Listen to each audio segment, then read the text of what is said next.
This is a HeadGum podcast. Greetings, Nadpoles. It is I, the Breakfast Wizard, here to talk to you about Magic Spoon, the sacred artifact I use to cast my cereal-mancy spells. After years of... Oh, what's that? It turns out this is an ad for Magic Spoon the cereal, not my spellcasting focus. As such, I'm going to let Caldwell take over. Ta-ta! Hey gang, Caldwell here. Sorry about that. Real quick, here is what you need to know. Birthday cake flavor is back. That's right, this limited edition cereal was so popular that Magic Spoon brought it back, and now you can get it for yourself. For a limited time, Magic Spoon is offering a free box of birthday cake cereal with every purchase, including subscriptions. This cereal is normally $10, so this gift with purchase is a great deal. To take advantage of this offer, head to magicspoon.com/PawPawBDay to grab a custom bundle of cereal and get a free box of birthday cake and try the magic for yourself. Remember, this exclusive offer is only available to NADPOD listeners. So go to magicspoon.com/PawPawBDay to add a free box of birthday cake to any order. Magic Spoon is so confident in their product, it is backed with a 100% happiness guarantee. So if you don't like it for any reason, they will refund your money, no questions asked. Okay, the Breakfast Wizard is still loose in my house somewhere, so I have to go. Thanks for listening, and see you next time.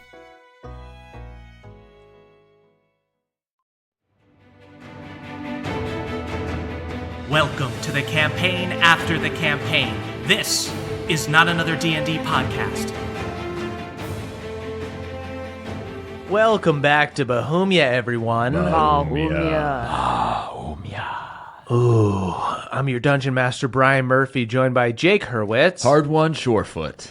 Emily Axford. Moonshine Sabin, Hill Home Wrecker.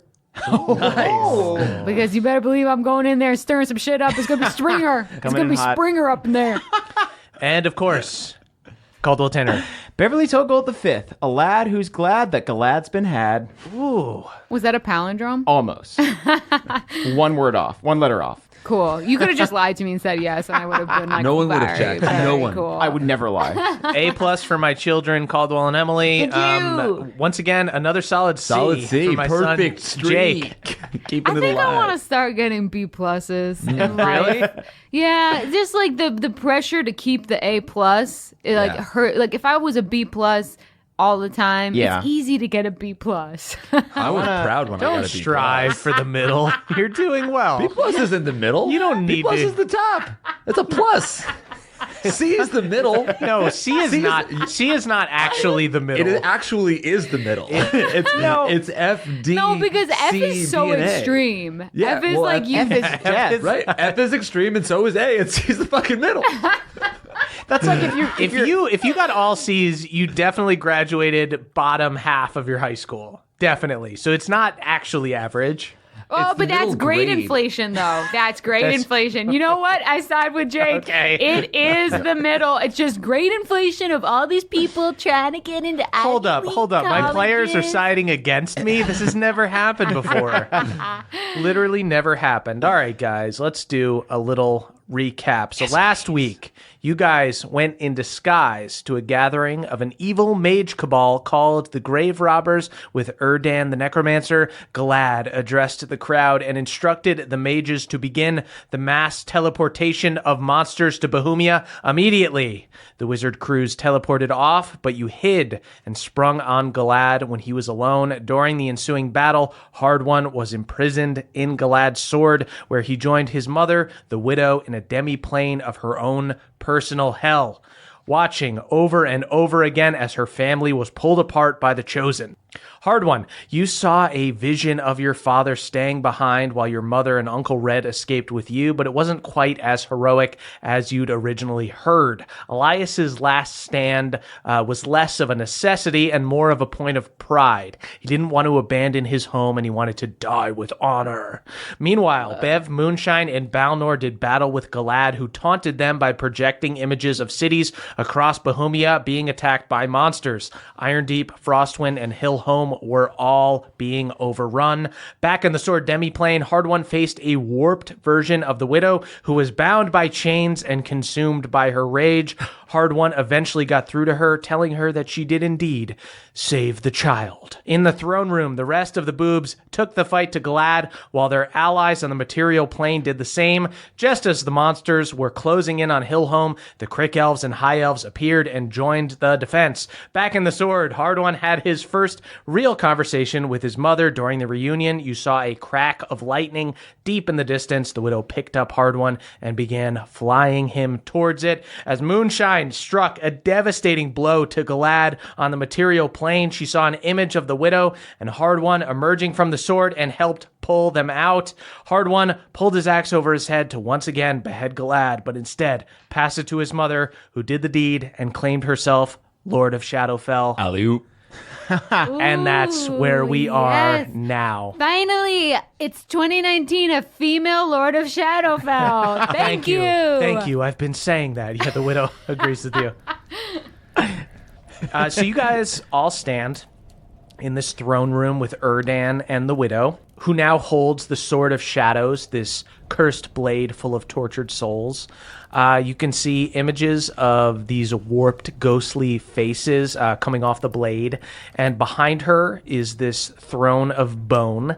And behind that is a giant glass window that looks out into the sky and the blood star, this dark red sun that gives the whole area a blood red tint. Widow. May I call you Lydia? I don't know what your preferences are. You can call me Lydia. Lydia's my name. Lydia. Okay. I didn't know. No, it's okay. I'm so sorry, but I'm a little concerned about the tortured souls inside your sword. Yes. And I was wondering if that had crossed your mind as well. I hadn't super thought it through. I will certainly need to do some meditation, kind of reflect, find out who these souls are. Right, and yeah. I'll release those who are worthy of being released. Amazing. Pendergreens. Oh, amazing. You're a rebuttal. Yeah, Pendergreens, you have 30 seconds. Counterpoint. Those people in there are freaking knobs, and I trapped them in there. And if they didn't want to be trapped in a sword, why did they let me hit them with the sword? Okay, Pendergreens. Thank you so much for welcome, playing. Mother, I rest my think case. I think Shadowfell is in the right hands. Yeah. Yes. As much as I would love to go off with you, my son, you see she touches your cheek. I melt.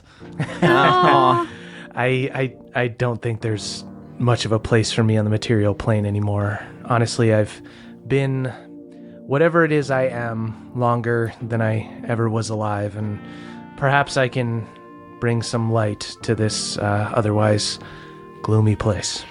Yeah, I've been on this quest for so long, thinking that I needed to reunite you with Dad. I needed to save you, and I'm just happy that you're finally doing what you want. That's all I want. You see, she claps your face. She puts hands on both sides of your cheeks, and she pinches you, and she goes, "In some ways, you're so like your father, and in some ways, you're so much better." I think those are the ways that I'm like you, Mama. She gives you a hug and gives you a big kiss. I'm a mama's boy now, guys. This is beautiful. I weep a small tear, and I take out a picture of Mima and look at it fondly.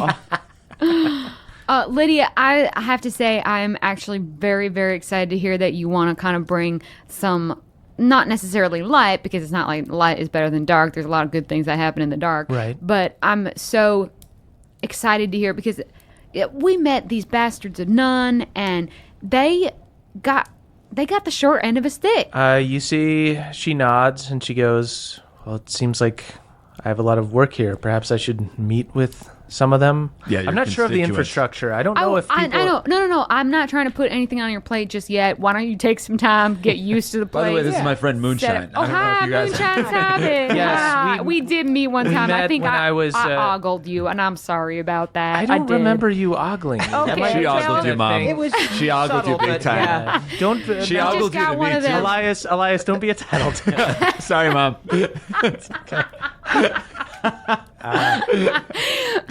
Yeah, Elias. Jesus. I said I'm sorry.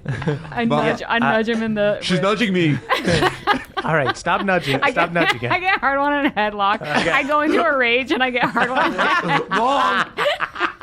Mom. Hard one. Go ahead and do a strength check against Moonshine. Moonshine, you get advantage because you're in a rage. 21. I got a 21 as well. Roll off. Roll off. Just super intense. It's like one of those stupid fights you get into with your friends where it's just like everyone's laughing, but things just keep getting more serious. I only got a 14, but I'm going to use a luck point. I got a 14 as well. It's getting so heated, but it's a stupid wrestling match. A joke fight becomes Everyone real fight. relax. 19. I got a 19. I swear to fucking God, I got a 15 plus 4. This is insane. This is the most even fight of all. You guys are just wrestling back and forth. Hard One gets out of the headlock and tries to take Moonshine down, but she sprawls and gets down and gets him in the headlock again. And then Hard One picks her up and starts running her like towards the window. And the widow grabs you. All right, children, stop. Break it up. She started it. I like look at Hard One with like a crazed look in my eyes, but like a little bit of confused respect. Same. What are you guys doing? I think like Balnor and Bev are just like looking at each other, being like, "What is happening?" That's Beverly. That's Balnor. Hi. Pleased to meet you. Nice to meet you under different circumstances. When I was a revenant, I was kind of consumed by my goal, by trying to find Galad and kill him. So Kind of a I wasn't. workaholic. Yeah, in a way. Yeah. I didn't have. I wasn't of right mind, so to speak. But now I feel better than I have in a long time. Yeah. Well, you look radiant. I'm sorry I ogled you again. I'm so sorry. I'm really Again, sorry. I wouldn't have known. You keep telling me. Right, yeah. She's kind of always on ogle. Yeah. She's on auto ogle. So I don't suppose I could convince you all to stay and just kind of be my queen's guard. We can all just kind of hang out here in Shadowfell and. Ah, that sounds fun. If I had not been given a truly horrific sort of matinee screening of what was going on the material plane during that fight, I would be mighty tempted by that. Mm-hmm. Yeah, you see Erdan speaks up and he goes, "This was the first official battle of what I believe will be a long war to come."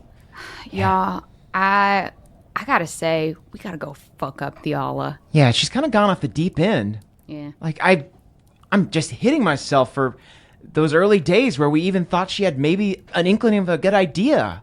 The world's You changed. can't blame yourself. I was in love with a Triss once, and it really fucked me up, actually. Yeah, that's pretty much the same, I would think say. so, Yeah. You see Erdan walks over to the big glass window in the back of the room, and he looks out and he goes, "Looks like the portal's still opened. I could direct us to Hillhome, or Okay. I wouldn't mind getting to Hillhome and connecting with the headmaster at my university." You see he avoids Moonshine's gaze. I guess I kind of equally avoid it. But under my breath, I'm like, I know what you're fucking saying. What's everyone looking at? Is it that sconce? Yep, it's that sconce. I love Wow. it. Wow, the detail in Which that carving. sconce? That one. Can you fly up to it? I want to see what those bones it are made off. of. I'll tell my mom. Keep picking on me. What if I call you Ellie? Yeah, well, call me Ellie. Do it. See what happens. I'll tell my mom she's the fucking Lord of Shadow. I will have to banish you if you razz my son. I understand. Everyone on the ship was calling me Captain Casper. They will pay for Listen. it with their blood. Hard one from one mama's boy to another. Put her there. I love my mom. I give Bev a hug. I love my mom too. Bring it in. Bring it in. Here's hip hip for moms. Hip hip for moms. Okay, so this portal's open. We don't know how long it's going to be open, so I feel a bit of a fire beneath my cheeks to get through there. Yeah. However, I'm a little concerned about just chucking Hard Yeah. One through. I don't know, unless you're not scared, Hard One. Well, the scuba suit is 75% done. Oh yeah, Papa, how is the scuba suit? Could we pivot and turn the scuba suit into an umbrella? Scumbrella. A scumbrella. Umbrella. Papa just like shakes his head. Ream, ream. He pulls out his little sketchbooks. Ream, ream. Papa, get over here. You fell in that battle. This was my son's first fall. Get over here. He starts crying He's a again. mama's boy too. Okay, I look up. I put him into my overall bib, and I look at Bev, and I say, "I think the scuba suit is on hold right now." Okay, we'll put it back in the archives. Okay. Hard One, are you okay with going to Hillholm? I know that Iron Deep's in trouble too. Yeah, you know, I would love to stay here and be your Queen's Guard, Mama, but I feel like I gotta kick Theala's ass with my friends. Yeah. And I feel like we gotta go to Hillholm right now. Yeah. That's the best way to help Iron Deep too. Why don't we go there, and if we arrive and it's a sunny day, we shove you in the bag of holding Yep. and beat feet towards shade. Awesome. I could use a tuna sandwich. Anyway. I believe your coffin should is I go in the there. bag or Should we just put you in your coffin? Why don't we just put you in your coffin? coffin inside the bag of holding? Yeah. Yeah, load 'em Yeah, up. you can do that. Yeah. All right. Well, Wait, before I maybe- leave, I'm going to say bye to my mom. Okay. You're okay. So your friends are putting you in a coffin inside of a bag. This happens all the time. Okay. This is absolutely standard. Yes. I want to tie Glad's head to my mom's waistband. Oh. This looks fantastic. It looks badass, Mom. It's really great to share this moment with you. And I have a scrying dagger. Yeah, so I gave you those scry daggers. That you made with Rosaline, right? Yeah. Here you go. I'm going to hand my mom a scry dagger. She takes it from you. I'll call you every day. Hard One, it's kind of a one-way street. It means I'll spy on you every day. I'll spy on you every day, Mom. Okay. Oh, if it's scrying, I can just accept that you're doing it on me, and I'll know that the spell is being cast, and I can write you little messages and stuff. That sounds absolutely perfect. Great. You should also check out Grimhawk. They have soup on a plate. I don't know if you've been there. Interesting. But that's like one of their things. Wow. We got some friends over there. It was surprisingly fine. You're gonna have an awesome time here in Shadowfell. I'm gonna come back and visit as long I can do that, right? Well, don't come back here dead. But I'll figure out a way to contact you once I get the hang of this sword and the hang of this title. It's easy. You just have to have a bunch of goblins stab you. You heard it here. I'll get stabbed by a bunch of goblins and I'll visit you. I love you, Mom. I love you, son. She gives you a big hug and a big kiss, and she goes, I know you'll do great things and you'll pave your own way. Your father and I, we created the name Stormborn together. Those aren't our last names. Really? When we got together, we decided that, we flew around on these airships, we went on our own adventures together, and we made our own identities. Just like me. That's why I go by Surefoot. Yeah. I'm an amazing climber, Ma. What was your last name before? It was Lynette before. And your father didn't know his parents, but he was going by Elias Skyward. It was super dorky. That seems pretty lame. I probably won't ask him about Yeah, no, he would, honestly, he might beat you up if you ever meet him and mention Elias Skyward. that. There's part of me that gets that from him for sure. Yeah, For sure. yeah. Well, until we meet again, it sounds like you have grand plans. You let me know when you need my sword and my soldiers.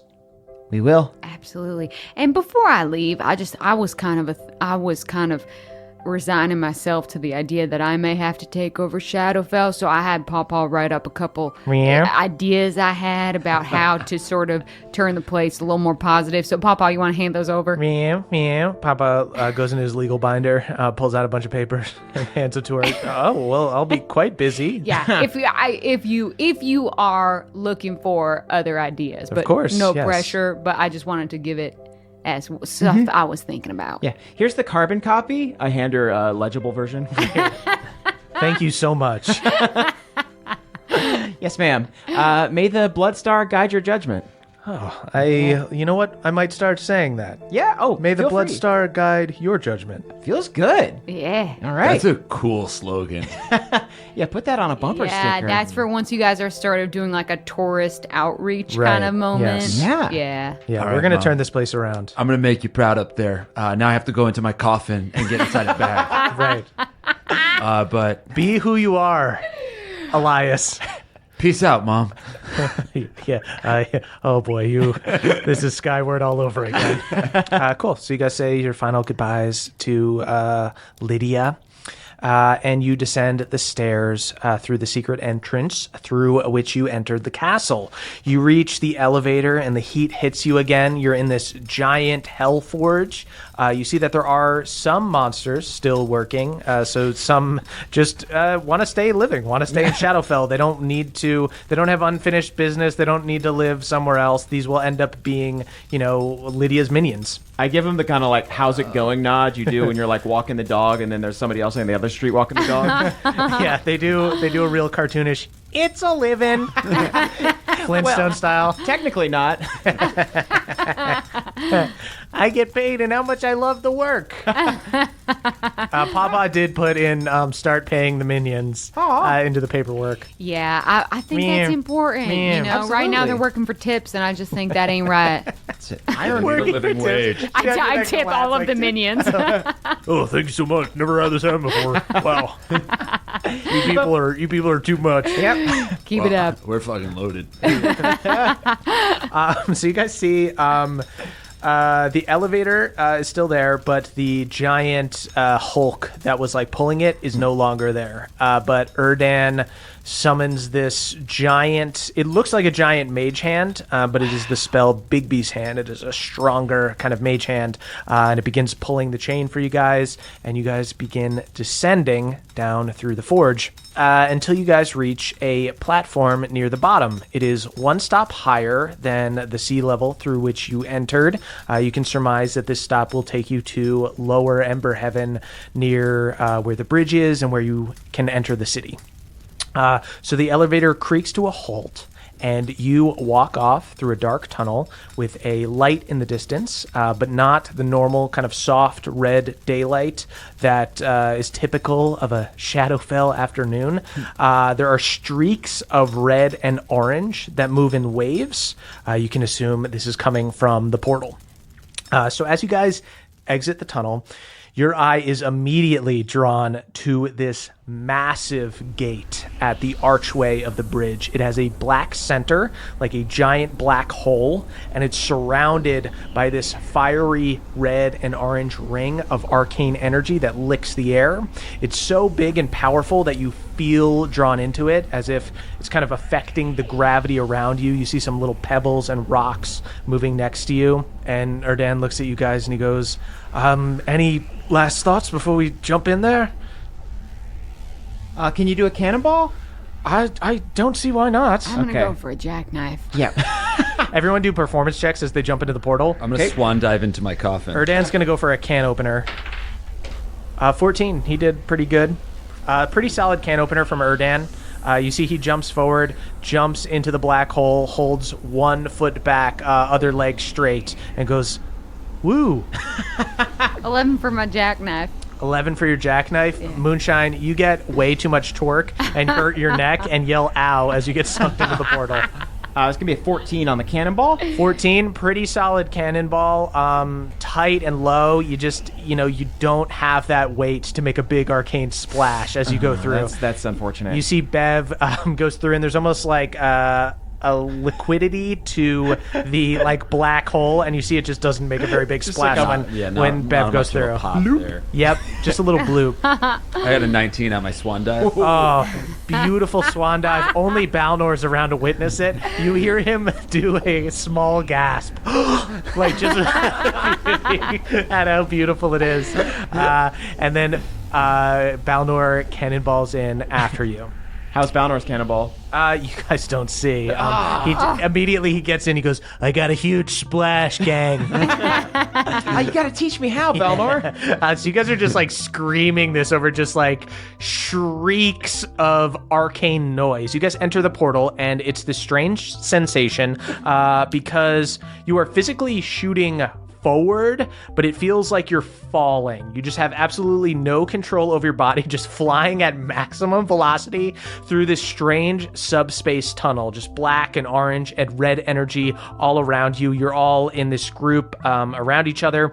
And ahead, you see that the tunnel widens and forks into separate paths, and each individual path looks like it has a mini portal with swirling energy. You see Erdan holds his hand up to cast a spell that forces you all together with a push of telekinetic energy and aims you towards the portal on the far left. You shoot through the gate, and the energy around you goes from red to orange to bright yellow until finally it's white, and you feel yourself slipping away until you lose consciousness. Oh, no. You awake. You feel a warm spring breeze. The green leaves of beautiful, healthy trees sway overhead. Nearby, there's a babbling brook. You can see beautiful mountain ranges in the distance with snow-covered tops. Bev, you recognize this to be Hillhome when you would like visit here in the summer and such. You guys shuffle around as you get up, except for Hard One, who is in his coffin inside the bag. So Hard One, you might just think you're dead. You're just like, you went unconscious inside a coffin. You woke up in pitch blackness. But the rest of you guys, Bev, you kind of shuffle around as you get up, disoriented. You see that Balnor, Moonshine, and Erdan are there with you. And you move around some leaves as you're kind of propping yourself up, and you see that hidden under some foliage is a teleportation circle. These ritualistic markings, about 20 feet in diameter, in this hidden spot of the forest, meant to direct monsters to Hillhome. So you guys are in this forest. You see mountains to one side of you, and on the other side, you guys hear people. You hear like a little bit of a commotion. I look to that side. Sweet. Go ahead and make a perception check. Shout out to the 2 crew. Still a little woozy from the teleportation. I think I probably landed pretty hard on my tailbone from that cannonball. I don't see much. You don't see anything because the woods here are pretty thick. Okay. You know that your dad used to like take you out into the woods like hunting and like fishing and things like that out here. You know you're probably not too far from the town because the monsters got into the town right quick. Moonshine, go ahead and give me a perception check. 23. Moonshine, you hear that there's some celebrating. It sounds like maybe it's not, it doesn't sound like anybody's in direct peril. It doesn't sound like monsters are still there. Okay. Y'all, I think there's celebration happening. Oh, that's great. I mean, we could go join them, but I feel like we should figure out what to do with Hard One.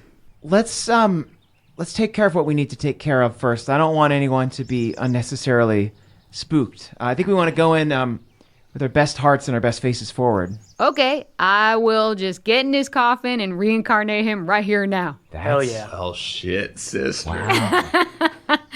Let's do it. So let's find a nice shady place just in case I go in there, reincarnate him, and he comes out as a vampire again. And a vampire centaur. One could only dream. I think I'll crawl into the coffin. Okay. And begin my ritual. Sweet. Bev, would you like to aid in the ritual in any way? Absolutely. I think Balnor and I are on either side playing like taito drums. Great. So it's just like boom, boom, boom, boom, boom, boom. I think I crawl in there. I look almost like a serpentine as I crawl in, and as I crawl in, all of my clothes are like forced off my body because that's how I work with Melora. Bev looks away.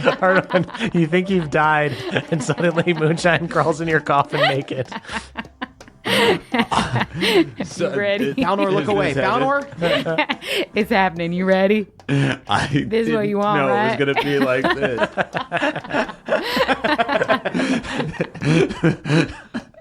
This is my first time. I think I say, Yeah, I didn't think they even reincarnated before. I know, I was just making a joke. And then I think that I make like really sensual eye contact. But then my eyes, without breaking eye contact, like roll back into my head. She begins speaking in tongues. Yeah, and I start speaking in tongues. This is still reincarnate, right? Can I pray to Pelor to aid in this makeover? Yes. Cool. You want to do a religion Yeah, check? go ahead and make a religion check. That's a nat 20. Hell yeah, dude. Ah, there it is. You know, Melora got something going on. So Pelor comes out with He's so many always gonna Tommy help. Bahama shirts. Bev, as you pray to Pelor to kind of help with this ritual, you see that light kind of swells around you, and it's almost like taken from the sky. It's almost like Pelor is like approving of you helping your friend here, like he's making it a little bit more hospitable for him out here. It gets like a little darker, like the sun starts to set a little faster. Even in the absence of light, true light can be found. all right, and then with my eyes rolling back in my head, kind of writhing, but like snake-like, not even sexy, I cast reincarnate. Okay, so you guys are in this coffin. Moonshine is writhing like a snake. Balnor and Bev have no idea what's going on. I guess they assume Just like- they're hooking up. We're just playing drums and looking at each Is other. this part of it? I don't know. Just keep playing the drums. Erdan's just like over on the side. This is definitely not part of it. As We far got as you a drum, Erdan. I'm gonna go look for birds. He starts to walk off. You guys inside the coffin. You Does guys he find any birds? Yeah, I know. I want to know more about the birds. Let me roll a nature check for Erdan. 9. He just a seagull. It steals his lunch. Oh, sure, he's gonna find cock. No. What was he having for lunch? He stole a tuna sandwich from Balnor. Hey, put that back. I knew he was bad. At least you could do his drum. So you guys inside the coffin, and you can hear the drums beating from the outside, and it starts to get quieter and quieter and quieter until it sounds like Bev and Balnor have either stopped playing or they're not there anymore. Are you scared? Yes. Me Yeah, you guys are just in the pitch black right now in this coffin. I'm here. If you need me, I'm here. But I think my part, I think I set it in motion, but now it kind of goes on its own. I start writhing like a snake. You start All right, I writhing. writhe again. You guys both writhe like a snake, and you guys writhe Writhe so is on much the stone. that you writhe so much that you bump the top off your coffin, and you see that the world around you, much like when you were in that strange demi sort of in between plane when Melora healed the crick, outside once again looks like an oil painting. So all like the yellows and the greens and the browns of the forest have all combined, and all the edges are kind of smoothed. You see that Bev and Balnor are there as well, just kind of looking around in wonder. Laura? You hear a voice in the distance go, "Moonshine Cybin, I thought you didn't believe in me anymore." And you see Melora begins walking towards you. She's this extremely tall, ancient fey goddess. Her ears are super long, go up way over her head. She has very sharp features, sparkling blonde hair, the greenest eyes you've ever seen, and this giant green long bow that crackles with arcane energy. And she You're goes, looking good. "Oh, am I? Yeah. Lately, you've been saying that you could do a lot of things on your own." Melora, the way that you work is beautiful, but it is not the most... Well, you don't coddle those who love you. And there's something great about that, but in my weaker moments, sometimes I want to be coddled.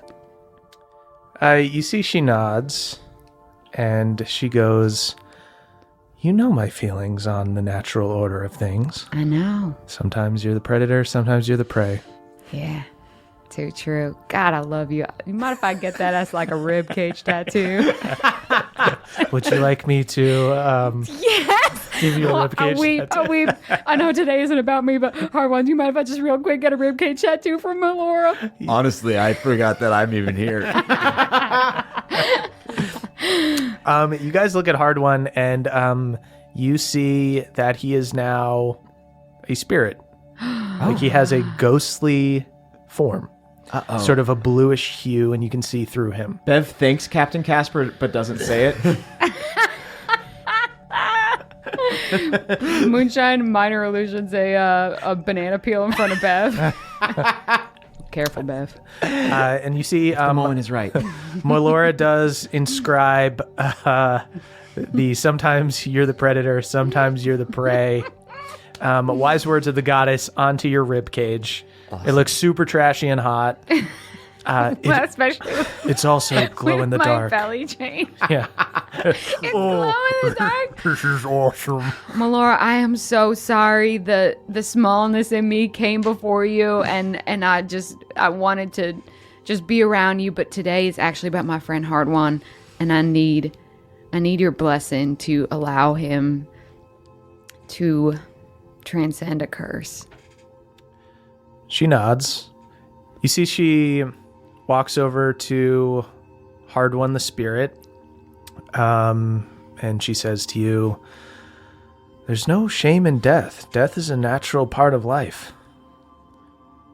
Yeah, I'm down with death. I've been hanging out with Moonshine for a long time. But I just got some shit that I had to finish up first. Well, I normally don't like to interfere with the natural order of things, but As is your way, my as queen. is my way. You see she grabs you by the shoulder and she goes, no queens, no kings. Yes, ma'am.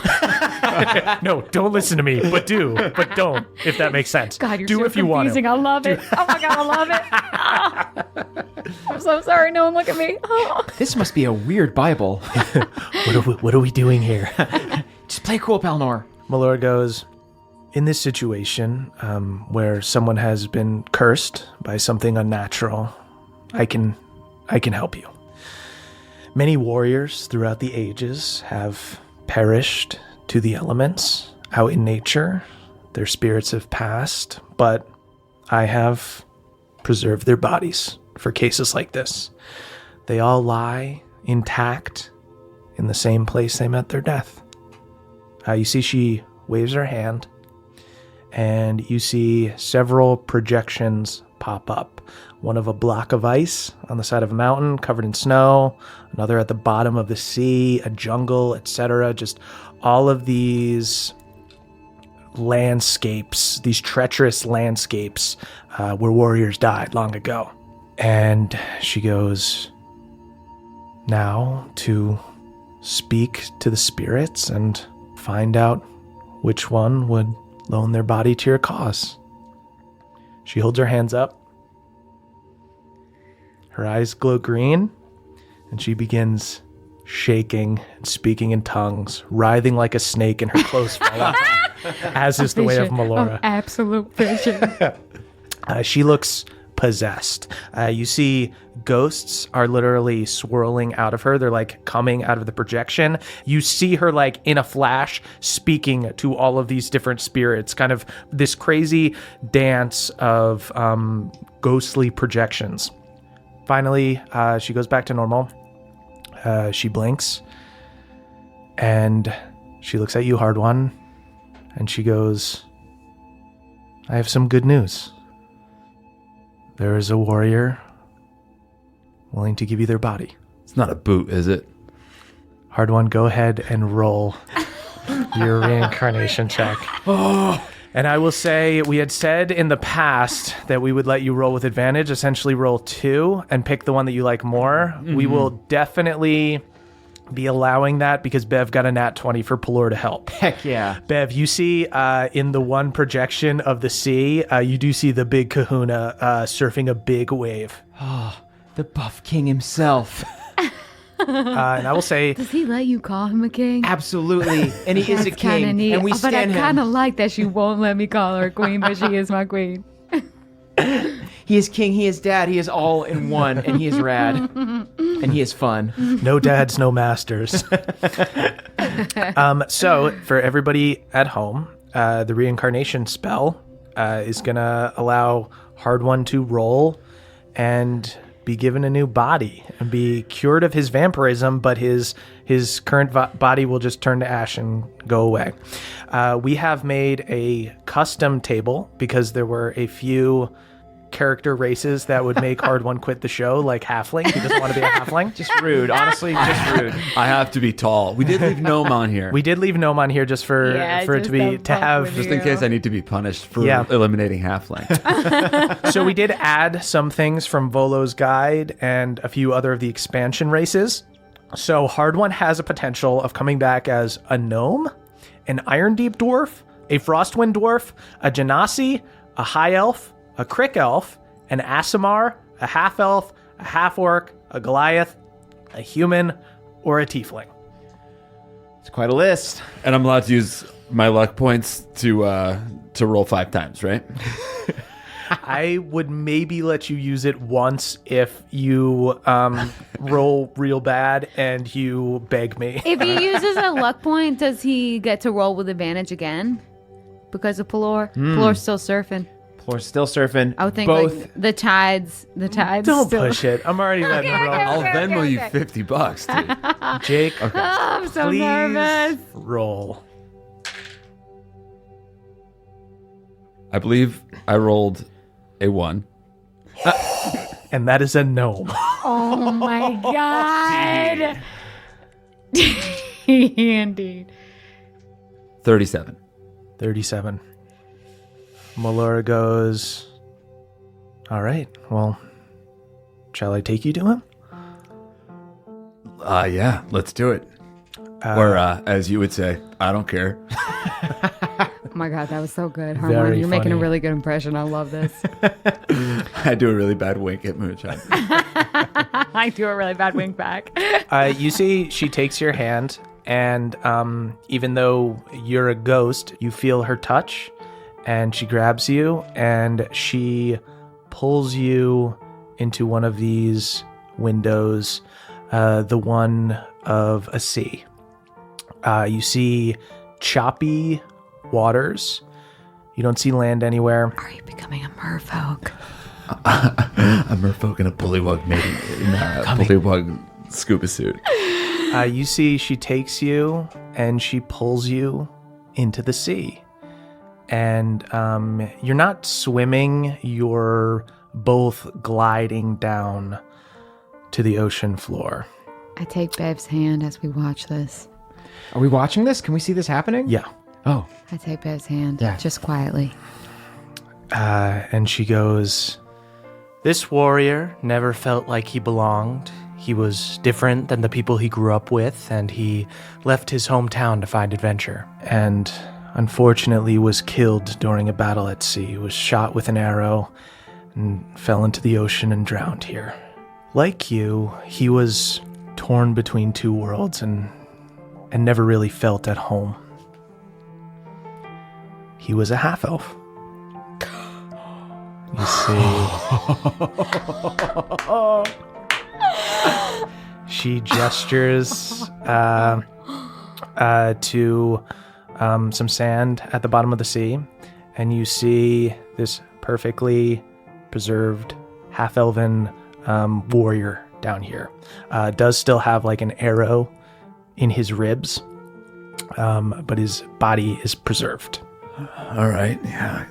When you're Quads look a little thin, but I can... You mind if I press the calves real quick? you press the calves, he seems pretty strong. All right. We got some work to do. That's true. This is a fixer-upper. When I spoke to him, I told him your story, and he said that you found an adopted family, that you found love with the Crick people. Yeah, the family you choose. She nods and she goes, he had hoped to one day make it to the crick, somewhere where he could be accepted. The crick's a beautiful place, and I can bring him there. I'm going to introduce you to the mayor, motherfucker. Hardwine, your spirit flies into this body. You see Melora picks it up, pulls him out of the sea, and brings half-elf Hardwine into this demi-plane with all you guys. You guys see from the outside this handsome, little bit more pretty boyish, but still has a little bit of that human edge. How's the V looking? V is very vicious. So the body begins taking on some of Hardwine's own traits and kind of becomes halfway between this half-elven man and the old Hardwine. You see, he still has the beard. The human half of him allows him to have a beard. God. It's less of like a big... An elf with a beard? Shut up. You glowed up. Fuck you. Fuck you. Of course you'd reincarnate. I shrunk. It's less of a shaggy kind of, like Hardwine had a big fucking Viking beard, and this is much more of like a well-maintained beard. Oh, it's tight. Yeah, it's a very... Bev, I'm going to more need you to like- cast Major Illusion on this thing every once in a while. It's got a clean cut. It's got Robin Hood kind of look. But yeah, Hardwine now has the pointed ears of a half-elf or somebody with elven blood. His eyes shine a little bit brighter. He's just overall prettier. Thanks, dude. Would you say... Thank God he's still hot. Would you say he's a little more feminine? I would say that. Moonshine shudders. And Everyone Hardwine, feels a little bit better about the mask that he lost. Hardwine, you wake up in this body. Oh, Jesus, my pants are loose. You immediately just put on your old clothes. And you see your vampire body has turned to ash. Do you want us to save that or? No. Let Okay. it go. Good 'Cause, riddance. yeah, we could put it in a vial. I could wear it as a necklace. I'm accustomed to You- wearing folk in my jewelry. That's true. I would be honored to be a belly chain for you. Okay, I put it Scoop in a it. vial and add it to the belly chain. You see, Melora looks at you, Hardwine, and she goes, I hope that you honor the warrior spirit and you return him to the crick. I promise you, I will. I know you don't like to get involved, Melora, but I appreciate what you've done for me. She nods. You're my queen. Bye. No queens, no dads, no masters. She throws up a you're peace mine. sign, and she Bang, Mom, starts I love you. walking away. Who And cares? Whatever. I love you. You're the queen. Bye. you guys appear back in the Hill Home Forest, Hardwine, as a half-elf. Okay. Okay. Oh my freaking goddess! This has been like, we have been waiting for this and stressing about this for so long. And now it's here, and somehow you look hotter? Yeah. You really think so? I just feel like I lost a lot. Hold on. We're gonna have to do the squats every morning, Beverly. This is all the more reason to do squats. yeah, twice a day. We're gonna do 2 a day. We're going to 2-a-days. You see Erdan walks back to the teleportation circle with 2 birds on each arm, and he looks up and he goes, "Oh!" The birds freak out and fly away. "Oh, you lost a lot of weight." A lot, or just yeah, you can tell. Emotional weight is what Erdan means. He's Yes. dense now. It's denser. I could tell that you were drinking blood before, whereas now you eat normal food. Oh, Oh man. yeah, hold on. Grab some food out of the bag for hard one. I grabbed some crick water. Yeah. Oh, I huff and huff. and Huff the creek water. It gets you fucked up just like it used to. I smashed my forehead against moonshine too. Hey, if I was gonna come back as anything, I'm proud to come back as half of you. I gotta be honest, you look good. Thank you, Moonshine. I couldn't have done it without you. Thanks for calling on your God. Thanks for fucking bringing me back. I'm glad my queen delivered. She really did. I'm glad she did. But also, I saw Pelor surfing in the sky. So, Bev, get in here. Oh, Head gladly. 10, baby. Without Pelor, that dude would have been a gnome.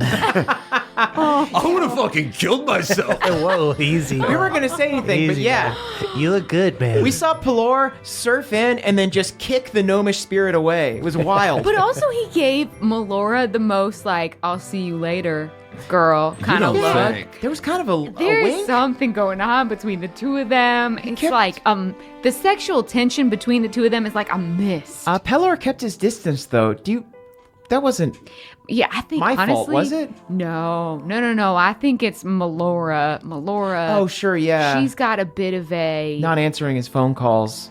Yeah, I think she like kind of plays with you a little bit, and it like feels really good, but also a little fucked up. Yeah, you know. I could see Pelor not wanting to get like too attached. Exactly. But, Oh, like- hard one. We will need to change your stats a bit. Oh, shit. Yeah, we can handle that later, but just know that your body feels a little different. Yeah. You do Feels have light. you have higher charisma. Can we test it out? When I will cast, just so you know, I take him aside. Bev, you can come to this too. Oh, thank you. Just so you know, if like things ain't working out, I'll try it again. We know? just keep on killing me.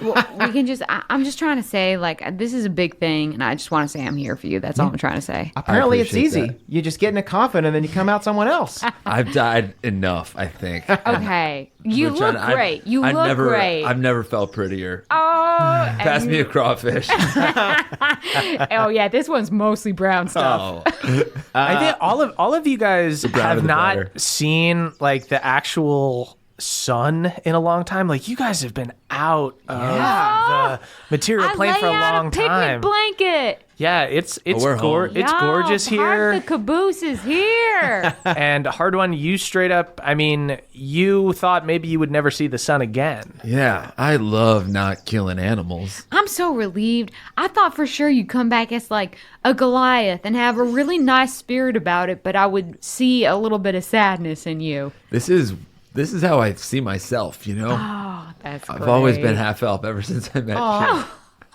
Hey, let's test that body out, huh? Beverly goes and grapples him. Oh, sweet. Oh shit. Hard one, go ahead and do an acrobatics check. 13. What you get, Bev?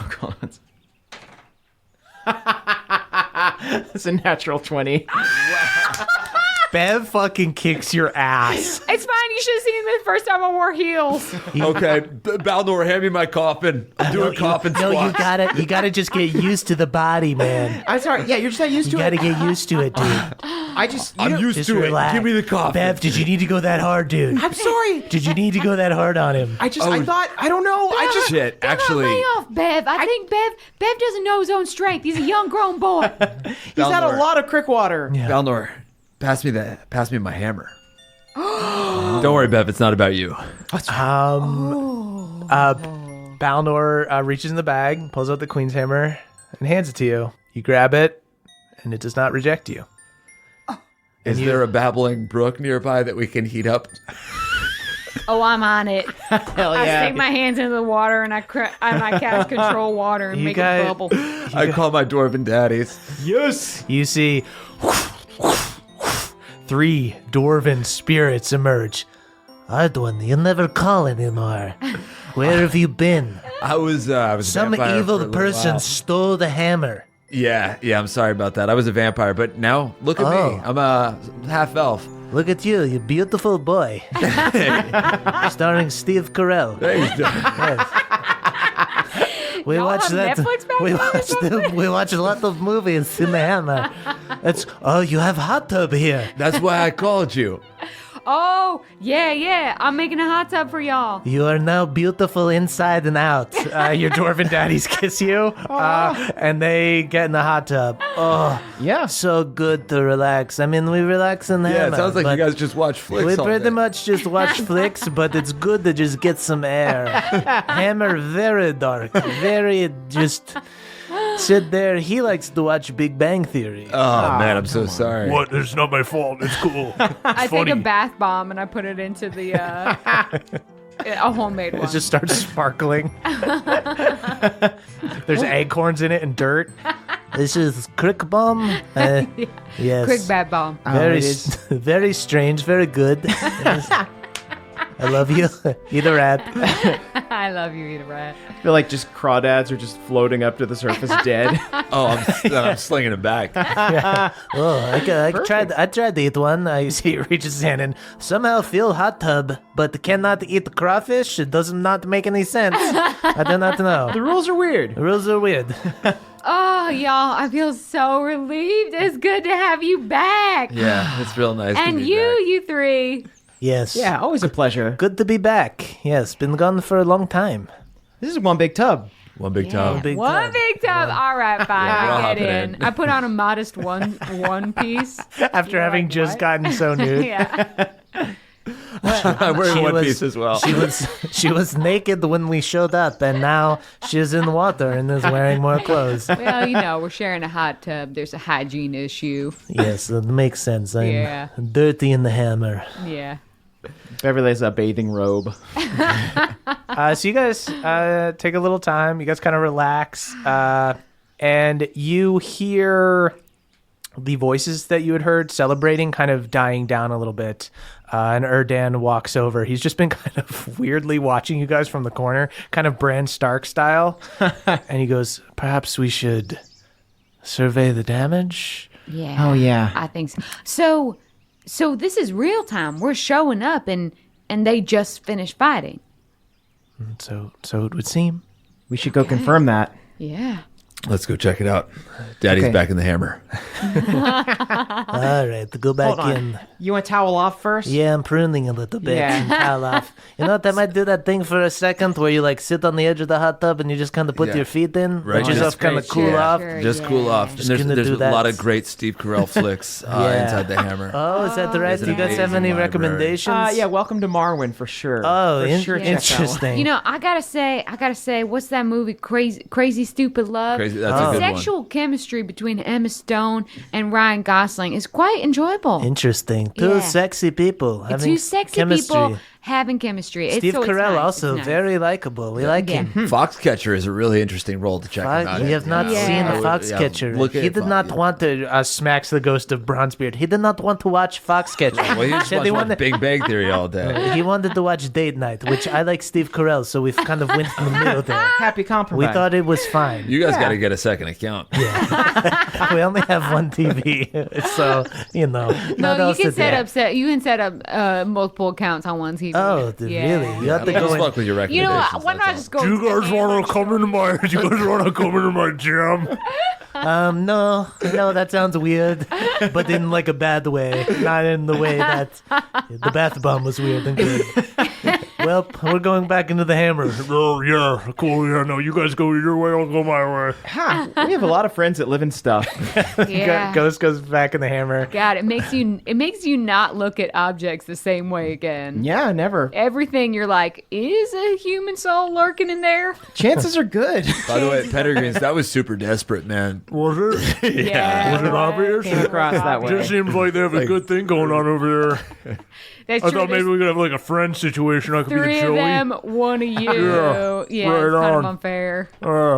Yeah, give me a buddy, right? Okay, you know what? I'm gonna keep an eye out for a buddy for you. All You right. let me know if we're interacting with someone that's like totally vibing Seems with rad. you, but also deserves to be trapped in a belly chain. Just let me know. Moonshine. We should odd couple him. We should find someone that will improve him. I know, Okay, yeah. but here's the thing: is we need someone that we don't mind trapping in a belly chain. Sure. So there's like they gotta kind of suck a little bit. Hard one looks at Erdan. Hey, are you sure you're not a vampire? You're looking at me like you have some malicious intent. I think he's just impressed. here. We got to use to my new eyes. Yeah. He's just impressed by how good you are at finding birds. I am quite good at finding birds. All right, Erdan, lead us to this celebration. So you guys begin, you follow Erdan, you exit the forest, and you see this quaint little town, not unlike the Shire from Lord of the Rings. Oh, hill home. You're in halfling country, baby. You This see is delicious. rolling hills of green grass with these hobbit hills built into the side of them with round doors, gardens with pumpkins and other vegetation, lemon trees and orange trees. You see a bunch of little farms and farmhouses, pens and areas for cows and other animals to graze. They don't see many of them out. They were likely hidden away in barns and stuff during the battle. You do see that while the town seems mostly intact, that there is a path of destruction. You see a line of smoldering homes that have been burned down. You see crops have been trampled. A few barns have been destroyed. This looks to be the area that the halflings had evacuated and pulled back to lure the monsters to the airship and the waiting elves. Beverly looks to see if the graphic scroll shop has been destroyed. Roll a pure luck check. Oh, it's a 10.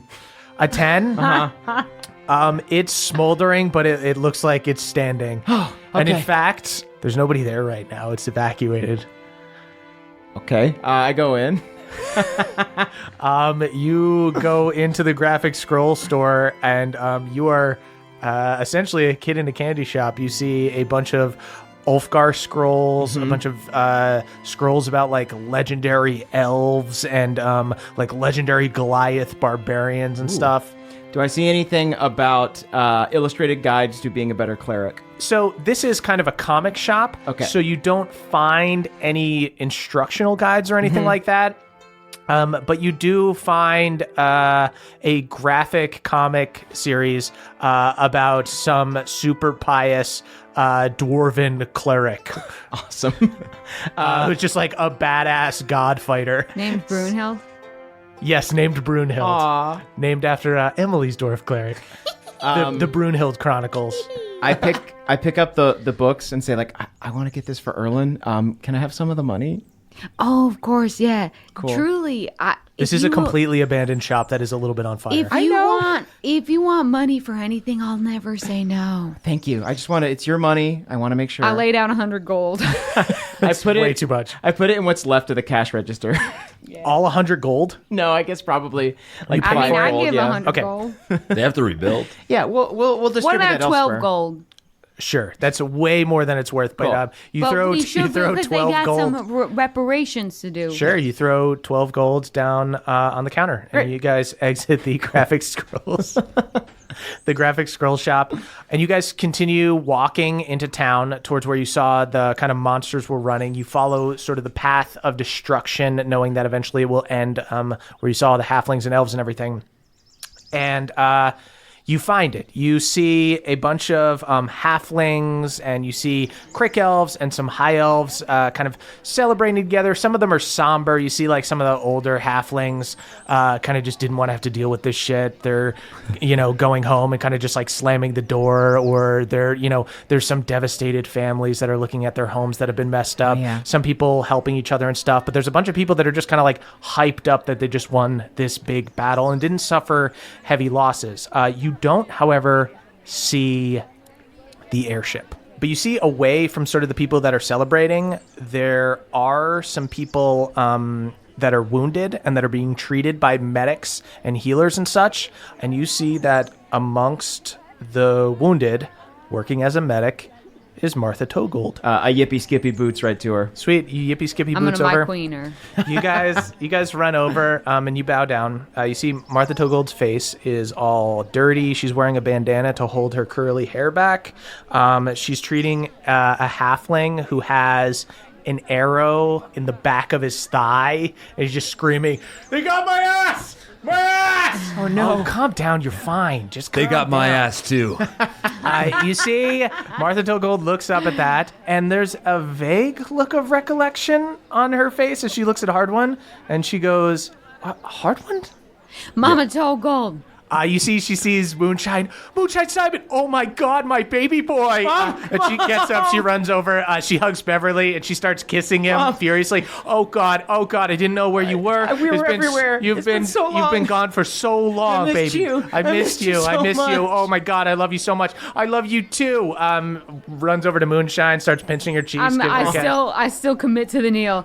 My queen, I don't deserve it. I don't deserve it. Moonshine stand, of course you do. Okay, bring it in. She hugs you. The guy on the ground. My ass, please help. I touch Hans' ass. Nice. Nice. Does Erlen see that? You see, Erlen is not there. You guys don't see Erlen. You do a deception check for Erlen sees it. You guys, you're able to heal up this guy's thigh. You see the arrow breaks off and falls out of his ass. Thanks, kid. Just Absolutely. gets up and yippee skippies away. Wow, he's got him too. And she looks over at Hard One. She goes, I remember you being a little taller. I'm going to need as many sticky buns as you could possibly muster. I will get you. You know what? I got to help a few more people here. Take your time, but we all need to sit down and we all need to have a long talk. And she looks at you, Beverly, very seriously. Yes, ma'am. Oh, yeah, you just missed your friends, or they're taking off on the airship. Your boyfriend, Erlen, and Egwene, and Where are they going? Red. They're going Iron Deep. Have they left yet? Because it got hit so hard. You guys see, not far away, you guys see the airship take off. No. And begin kind of... How far away is it? It's not that far. I Misty Step. Is it Misty Step? It's not Misty Step, Oh. but you guys can certainly try to chase it. I try to turn into I'm a gonna bat. just keep pace with Bev, and if he Misty Steps, I'll Misty Step. It's like whatever he needs, Yeah, you, I'm there. you Skippy. We're all sprinting towards Yeah, it. yeah. I like quick slip her some like I quick slip Martha Togold some like Shadowfell chocolates, souvenir chocolates I got. Just like Okay, give them to her. Beverly, we're at Grandma's house. You come to Grandma's house later. I'll be there. All right. Thank you, Mom. All right. I love you. Love you. Gives you a kiss. You guys chase after this airship. It is the ship that you guys had stolen in Galateron, and you had traded to Uncle Red. It's like this bigger kind of warship. Is it the one that old Cobb Yeah. came back to life on? Uh-huh. Good ship. It's that one. The lucky ship. You guys see the airship has just taken off and like launched into the sky. Ooh, you know what I could do is like warding wind to bring the airship closer to us. Okay. Dope. So Moonshine, you cast Warding Wind. You guys, the airship has taken off. The sails got let down. They picked up a nice wind and started taking off way faster than you guys can run. And you guys are just taking off on the ground, trying to catch the ship. Beverly's yelling for Erlen, yelling for them to stop. They don't stop. They keep going. They don't see you guys. Moonshine casts Warding Wind. Yeah. And you see a wind begins to blow back against the sails, and you see they do this big turn, like they start getting kind of spun around. Do we hear Red cursing? Yeah, fuck.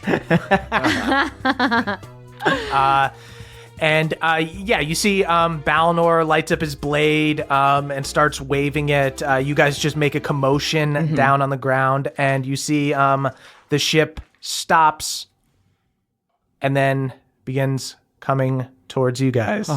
I do a quick like brush up of Bev, make sure that his hair is looking good. Ooh, yes, me on the too. shoulder. Okay. Me and Pawpaw do like a real quick like tailoring, so it's like Yeah. so his like pants are now like bespoke and like custom I- to his Yeah. body. I Papa zhuzh gets his in there. hair a little bit. Yeah. I'm still wearing my like gray night makeup, and I like want to make sure. I was it's gonna on straight. say like I don't know how you feel about this. I was gonna fill in your brows a bit. Oh, absolutely. Okay, They're cool, looking yeah. thin. Yeah. Well, no. They aren't looking thin, but they could be looking thicker. So Thank you. I So you guys fill start them in. giving Bev a makeover as the ship gets closer to you guys.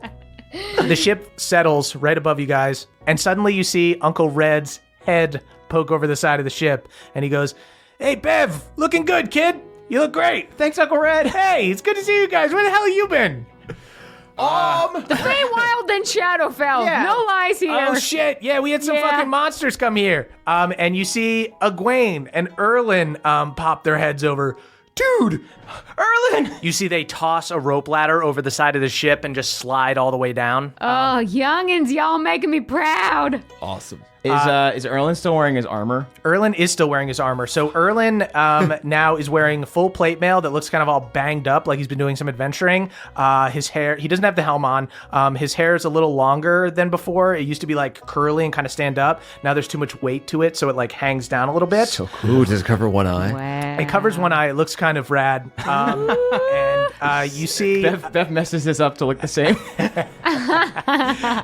you see, Egwene is a little bit behind him. As soon as Erlen hits the ground, he runs over, grabs Bev, and kisses him on the face. I kiss him right back. And he goes, "Dude, I missed you so much. I miss you so much. I wrote to you like every day. I wrote a whole journal of our adventure so far, dude. Red, pass it down, dude." Oh, that's so smart. Oh, God, look, which fucking note? You see Gunther hanging over the side. Dude, it's the one note. Waves right. down at you. You see Red throws a notebook down, a bunch of pages fly out. Erlen goes, no, dude, It's all right. I mage hand them all together. So cute. Dude, I can't believe you wrote so much. dude, we've had the craziest time. I've been wanting to talk to you about it. I know, me too. We've done pretty wild stuff ourselves. Oh, man. Yeah, and you see Egwene comes out. She came down with, like, full enthusiasm, but then as soon as, like, Erlen kind of ran in front of her, she kind of had time to, like, compose her cool, and she just goes, like, so, like, what's up? What have you guys been up to? Lady Egwene, I want to say I watched you in the battle from afar. We were down in Shadowfell fighting the man who dispatched those monsters, and you performed like a true beast, and I was very impressed. Moonshine, go ahead and give me an insight check. Oh, shit. 14. 14. You see for a split second that she almost cries. She like is just like super proud for a second, and she goes like, "That's awesome. That's cool that you like thought it was cool, but whatever. I don't really." I thought it was awesome. You made it look fucking badass. You know, usually war is like a terribly depressing thing to witness, but you made it look pretty fucking badass. You guys are so fucking cool. You see Egwene runs over and I predator handshaker. Yeah. she We're all shakes your locked guys' up. hands. We're all interlocking. Can we get stuck because there's so many predator We're handshakes? doing the trust fall. Okay. Okay, so I think we need to like pull back Okay, one at a I'll time. twist around. So this is the thing that kills us all. Oh, yeah, Erlen. Y'all, this is hard one. Oh, dude, you look different. Yeah. Yeah. Became yeah. a Good though, vampire, man. but then now, hard one is, you this. Half elf, full friend. Oh, So good. I need another ribcage tattoo. You see Egwene rolls her eyes. I forgot that you guys could like be like this sometimes. I trip. We're like this all the time. Erlen laughs really loud when you trip Egwene. You're not going to think this is funny when they're gone. So you came here from Shadowfell? Yeah, we came here from Shadowfell. Were you the I ones gotta who made the tell- monsters go away? I gotta tell you, I'm pretty much Bev was the one making monsters go away in Shadowfell. I mean, I was just helping out. I was Yeah. just like just giving support, it's I gotta paladin be stuff. honest. I died, then I became a boot. So Yeah, well, hard one was a boot. Bev was kind of Classic just. Scoutmaster hard one, right? If I could count the number of crits young Bev accrued down in Dude, you were Shadowfell. critting? You were critting and I splitting? did a couple crits. I did a couple split. I mean, like I've been working on with hard ones, so like I'm pretty flexible. I do the splits. Whoa, dude. You've really been working on those. Yeah, I don't know. I mean, like I haven't been working my brain or anything like you, but I've been trying to keep fit. Oh, dude, he touches your arm. Dude, you're looking ripped. Thank you. Dude, I've totally taken to this cleric thing. It's so much easier for me than fighting. Dude, I'm so glad you like found your path. I like put my hand up in his like big messy hair and just kind of like tangle it a little bit. You see he goes forehead to forehead with you. Yeah. I turn and give him a moment. I could just continue to watch. Oblivious. Moonshine watches it. I nudge Moonshine. Erdan is like way in the distance. He was just like okay. kind of I speed walking to keep up with you. Who are these people that we're going to talk Just to? go find birds. I pretend to get distracted by something, but I don't do it convincingly. I turn to Erlen and I say, "So you've been working on your cleric skills? Yeah, dude. Can you show me something? Yeah, totally. Can you cast Zone of Truth?" Sure. He casts Zone of Truth. I nudge Moonshine to turn back. What form does it take? It doesn't take any kind of that was just physical my thing? form. Yeah. Okay, cool. Oh wow, it just then didn't even take a form. That's advanced. No, you can just cast a spell. Yeah. I just have to like my focus gets off, so I had to like make sure there's like a couch or something to like aid the spell. Oh, okay. Do you want me to make like some patio furniture? That would be better for me. Welcome to the Truth Patio. See, it's kind of nice. Yeah. I sit down on it and I say, Erlen, I've missed you so much, and I need to be straight with you. There was just this guy in the Feywild who I kissed him. It didn't mean anything, but I kissed him, and you just need to know that if we're gonna like move forward, and with all that's going on, I don't want anything like that between us. Go ahead and make a persuasion check. Okay. And just know that this does not mean automatic victory. Okay, that's fair. Because you are a teen and you just told another teen that you kissed somebody else. Yep. Well, that is a 25. Ooh, yeah. A 25. I was away from home and I was missing you, and that doesn't make it better, but I just need you to know. Whose fucking idea was it to have him tell the truth? Honestly, I'm impressed. I'm floored. I learned from my friend Hard One that it's always important to tell the truth whenever you can, because putting up walls, it only hurts you. I think he's saying that he learned from what you didn't not do. from my advice. Yeah. Right. I know that tracks actually. You see that he doesn't look angry at you. He just looks kind of hurt. And you feel him break the zone of truth because you can feel when that's on you.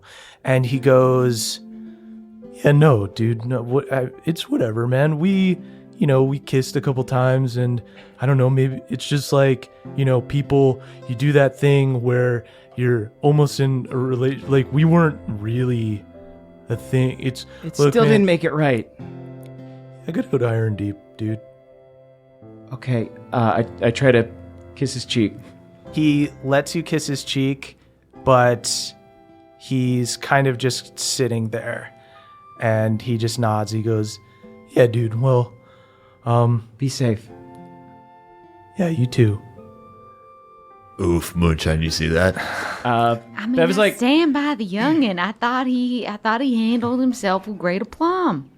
Bev's just a waterfall about to just burst. A dam that is about to break. Can I cast control water on Bev's eyes to keep the tears in until Erlen turns away?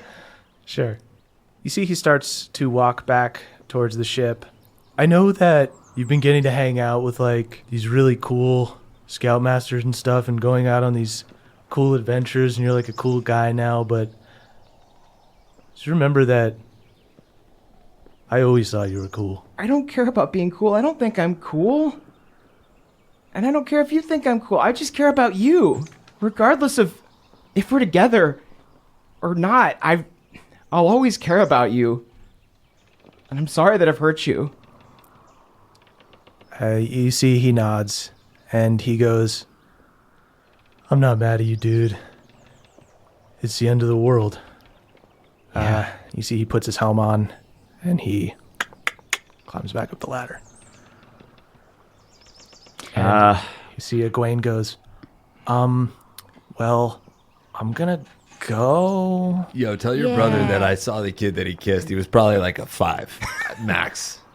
Cool. Yeah, that is important to remember, but also, Egwene, get over here for a second. I have come into money, and I trust your sensibilities. You trust me? Yeah. You see, she looks floored. I was gonna steal the money. As soon as you said I've came into some money, and I could tell that you were maybe gonna give it to me, and I was gonna steal it. I'm sorry. All right. No, I understand. I was a teen once. The thrill of stealing something was just taking control back into your hands because you have no control over anything. It's truly so rad. Well, I'm still gonna do it anyways, even if it's a mistake. But I don't know. I just think you're coming into something great as a person. So here's 1,000 gold piece. And on your journeys, if you think it could help people, please use it. And if you decide to just use it on clothes and drugs, I don't know, I just trust you not to do that. But if you do that, I don't know, maybe it's the right thing for you. She nods and she goes, as if I care about clothes. Drugs though. True, my girl. Maybe. Clothes just get in the way. Drugs, maybe. If they come from the earth, they rule. Clothes get in the way, drugs are the way. If they come from the earth. But you see, as she goes, hopefully we'll get to see you guys soon. But we're going up to Iron Deep. We're taking the Lord Mayor here from Hillholm up to Iron Deep, and everybody's saying the war is starting. So we're going to kind of see what the damage is there, and we're going to be the messengers from Hillholm, basically. Yeah, hopefully that money will help rebuild Iron Deep a bit. Good luck, Egwene. Hey, Egwene, just make sure some of that money gets to the dwarfenage, all right? She nods. If you try any drugs, just make sure they're from Melora herself, not some kind of Esri. Oh no, I hand roll my own cigarettes. I know, and I See, respect she starts that. smoking. I really do. I Oh, really that one. do. There's a lot of tobacco falling out of that one. That is And you a see- loose roll, to say the least. You see Egwene puts her arm around Beverly and pulls him aside. Look, dude, I'm old as hell. I'm 17 and a half. Yeah, you're And I wise know, and ancient. Yeah, so I know what you're going through, Yeah? and you're young, and but if you want to be with Erlen, if you want to make a commitment, you got to make that commitment, dude. You're right. Gosh, you're so old and so smart. Fucking A. Let me get a drag of that. She gives you a drag of the cigarette. Wow, it's like eating Immediately tobacco. How much tobacco is coming out of that thing? Hey, Egwene. It's broken half when he put it to his lips. You're not supposed to eat it? What? You fucking freak? She punches your arm. How are you so cool and so weird at the same time? I don't know, okay? Like, you see who I hang out with? Hi, Moonshine Simon. What? Sorry, just force of habit. Beverly pulls out the Brunhild book and says, don't tell him this was from me, but just, you're going to be gone a long time. There's not going to be anything fun to do, so just, I guess give him this, or just like, say it's from you, or just put it in his room. It doesn't matter. I just wanted him to have it. You see, she smiles and she takes it and she goes, I'm just going to tell him it's from you, you fucking weirdo. And she punches you in the arm again. Damn, she's All right. good. I swallow the cigarette. How are you doing that? All right, guys, we got to be off. Okay. Moonshine, your mom's over at the mayor's house. Oh, Okay, good to know. who's the mayor now? It's been a while since we've been here. Well, the mayor is Dolores Pebblepot. They put a pebble pot in power. You see a woman with a little halfling woman with curly hair looks over the airship. Egwene, who are your friends down there? I throw touch my javelin. I touch my new rib cage tattoo and I say, "Give me strength, Melora. Give me strength." Yeah. Can you hold me firm? Your mom's staying in her house. Okay. Egwene gives you guys another hug. Goes back up on the ship. Red's just kind of been like hanging over the side of the ship. Hey, Elias, how you doing, bud? Uncle Red, do I got a story for you? Yeah. He recognized you. Yeah, no, you see like him looking with like his little rat eyes. They're just like super far away. You don't look a fucking day over when I saw you last, bud. Yeah. You look exactly the fucking same. All I did was get a haircut. When you get a haircut, you just It look a little looks good. It looks good, dude. It's cutting season. You guys all look good. I would climb up the rigging real quick just so I could give him a hug. Sweet. Gunther and Red come over and hug you. And Red goes, yeah, man, these kids got me running around. I guess I'm one last job, huh? One last job. This is going to be a long one. I think so. I'll see you on the other side, brother. See you on the other side, bud. And you guys depart the airship. And you guys see the airship begins flying off towards Iron Deep. Hey everybody, it's Emily here to talk to you about Aura Frames. Mother's Day is coming up and some of us are looking for a way to shower the maternal figures in our life with love. Well, look no further. Aura Frames are the digital picture frames that bring all your photos and videos together in one gorgeous, high-resolution display. They're super easy to set up. They save you from the struggle of printing and framing your favorite photos, but most importantly, they help you stay connected with family that live far away. That's because you can kind of preload a bunch of pictures onto the frame, but you also get to keep adding pictures, and you can invite the rest of your family to add pictures. The gifts you make mean the most, so this year, turn your family's past into the perfect Mother's Day present with a connected frame from Aura. Right now, Aura has a great deal for Mother's Day. Listeners can visit auraframes.com/papa to get up to $30 off on their best-selling frames. That's AURA frames.com/PAWPAW. Plus, listeners can get free shipping with code PAWPAW at checkout. This deal ends on Mother's Day, May 14th, so don't wait. Terms and conditions apply. Goodbye, sweeties. Hey there, Nadpoles. This episode is brought to you by Rocket Money.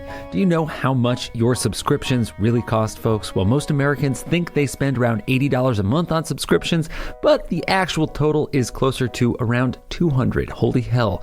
If you don't know exactly how much you're spending every month, then you need Rocket Money. Rocket Money is a personal finance app that finds and cancels your unwanted subscriptions, monitors your spending, and helps you lower your bills all in one place.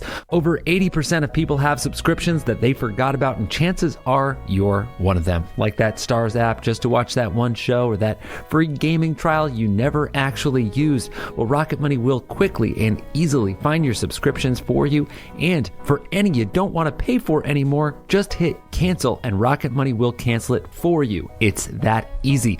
Rocket Money also helps you manage all your finances in one place and automatically categorizes your expenses so you can easily track your budget in real time and also get alerted if anything looks a little funky. Over 3 million people have used Rocket Money, saving the average person up to $720 a year. Wow. So stop throwing your money away, cancel unwanted subscriptions, and manage your expenses the easy way by going to rocketmoney.com/pawpaw. That is rocketmoney.com/pawpaw. One more time for you, rocketmoney.com/pawpaw. Thank you. So it's come to this, huh? Yeah, I think so. War. Honestly, we danced around these planes trying to get powerful enough to oppose Theala, and I think we did as best we could. So whatever we bring to the battle, that's what we could have brought. It's now or never. Yeah.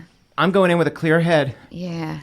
Just totally shorn of all my earthly needs. I don't need anything. You I just definitely seem like you're having a breakdown, Bev. It's okay to be upset. I crave victory and victory alone.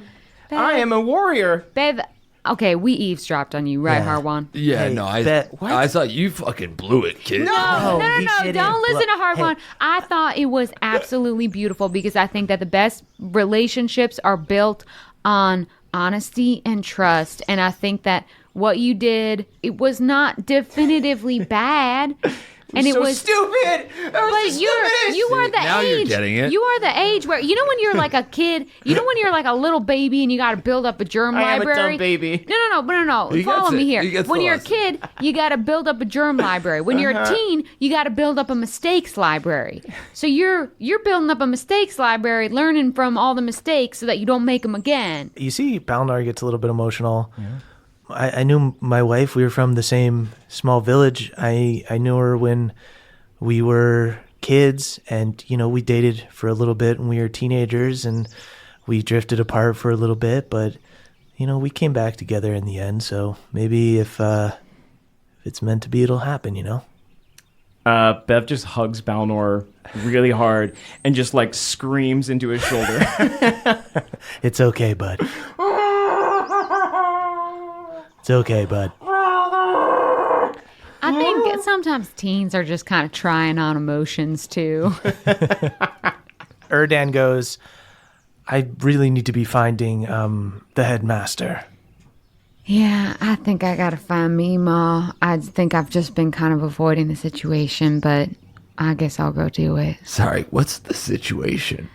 Oh, yeah. Oh. So, Erdan, when he first showed up, enlightened me that Mima had a romantic entanglement with a high elf, and because of the stigma of Crick elves, she was encouraged by other people who were not that high elf to leave while she was pregnant with me. That's so awful. essentially, Those people might not have known that she was pregnant. or they were being, kind of rude. They were and definitely being rude. We don't manipulative. disagree with that. I'm not above that. Yeah, it's just a complicated situation made more complicated by the actions of some that are See, guilty. Beverly, this is what we call half-truths. I'm not going to lie, it seems bad. This is how the world turns, baby. It's not good. I'm basically going to consult Mima and say, hey, I know who my daddy is. Do you want us there for support? Yeah, why not, right? Okay. Come on. We'll just hang out outside the window if you Yeah, I think that sounds wonderful. So you Honestly, guys- I do think that makes me feel braver to know. Yes, please come. Yeah, we'll watch the door. Yeah. So you guys together. want. The core at the door. I won't let anyone in. Yeah, I could use some quads I can't contain And then- to make sure. The boyer in the foyer.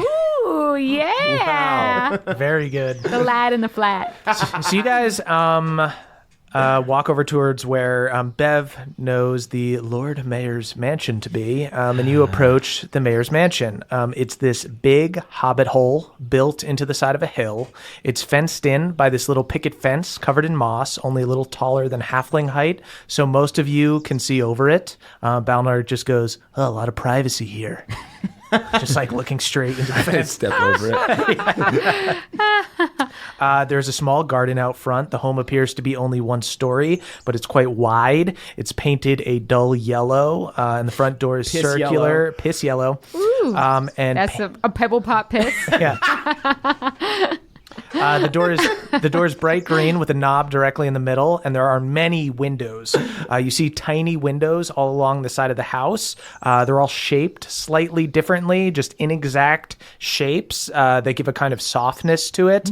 Nothing is rigid. It's this very peaceful little cottage, but you do hear yelling from inside. You Oh, hear. my eavesdrop for sure. Go ahead and give me perception checks, guys. Nat 20. Ooh, I got a 24, but not that. Those new elven ears. Yeah, those elven ears. You got Hold like on, a new ecosystem Yeah, going you on in there? pick this up so quick, and you hear a man going, "I can't convince them to join this war. The king still holds me accountable for advising him to join against Asmodeus. We lost half our young elves." "Oh, you high elves. Oh, it's not our fight. It's not our fight. Oh, high elves, high elves. What about crick elves? Oh, let me show you the fun side of life. Let your hair down a little bit. Oh, sorry, I'm gone now. See you in 30 years. Hey, you were distant. You never stood up to me to your parents. Oh, well, you know, my parents were 800-year-old archwizards. I apologize for not questioning their wisdom." You just hear them yelling over each other. Oh, Melora, y'all. This is my fucking mom and dad going at it. Oh, yes, that's the headmaster himself. Well, they're here. That's good, right? should we go find birds? I would like to talk to the headmaster. No, I like y'all staying close. I Okay, think I fine. need this. I kicked the door in. You kick the door in. And Hey, mom and dad. Yes. holy fucking shit. You kick open the door, and Scoutmaster Denny is in a foyer holding like a little tray with a teapot. And as soon as you kick the door and he drops in, he goes, "Oh, and he just Scram, coward. he runs away. He completely fucking takes off. I tackle him. What is this? And you see Yeah, make his pants pebble pot piss. hard one. So fucking Moonshine kicks the door in, yells, "Hey, Mom and Dad." Scoutmaster Denny is apparently staying here. You see he's got this tray. He drops it. Hard one hears Scoutmaster Denny yelling, bursts in the door and tackles him. You don't even see your mother and or your father right now. This is a big hobbit hole, and they're clearly in another room. Hard one. I'm not even gonna make you roll against Scoutmaster Denny. You tackle him right away. What? Why? Even in my new thin body. Hard one. Go ahead and give me a wisdom saving throw. Wisdom saving throw. 15. 15. Hard one. You fail. You feel the hold person spell take control of you. You are flung off of Scoutmaster Denny and thrown into the wall. Wait. You see this man with long blonde hair and bright green eyes wearing a red robe with like black markings on it, holding a finger to you, and he goes, "What is the meaning of this?" This guy sucks. I can attest to that. Am I here as well? Are you the headmaster? Yes, what are you doing kicking in this man's door? You see... I'm introducing you to your fucking daughter. You see, where's my I don't have a daughter. You see Meemaw rounds the corner and she goes, "Moonshine, what are you doing here? How did you get... Oh my God, you're all right. Hard one? You lost... Shaved. You lost your beard. You lost your beard. She runs over. She gives you guys a hug. You see this dude goes, who are these raving lunatics? And Erdan pokes in his head. He goes, everyone, this is Headmaster, and he interrupts, Headmaster Lucanus Ertia. And you see Mima just kind of groans. What? That is my name, and that is my title. What's weird about that? Who are these people, Erdan? And Erdan just goes, why don't we go talk outside? And you see Erdan grabs Lucanus and pulls him out. Scoutmaster Denny goes, well, how's it going, gang? Shut up and serve us tea. All right. You see Scoutmaster Denny runs off to go get you guys some tea. And bring sticky buns. A lot of them. All right. You got it, gang. He starts just like happily cooking. Like doesn't even, he looked so comfortable and plump. Like he's been staying here for a while. Like he just left his scoutmastering job just to like fall back on the wealth of his family. He looked well rested, didn't he? And Meemaw goes, hasn't lost a wink of sleep. There's a fucking war going on. Meemaw goes, yeah, I mean, I'm so happy to see y'all, but what are you doing kicking indoors and yelling about? You see, she looks guilty. Mom and Dad, who? Meemaw, come on. Jig is up.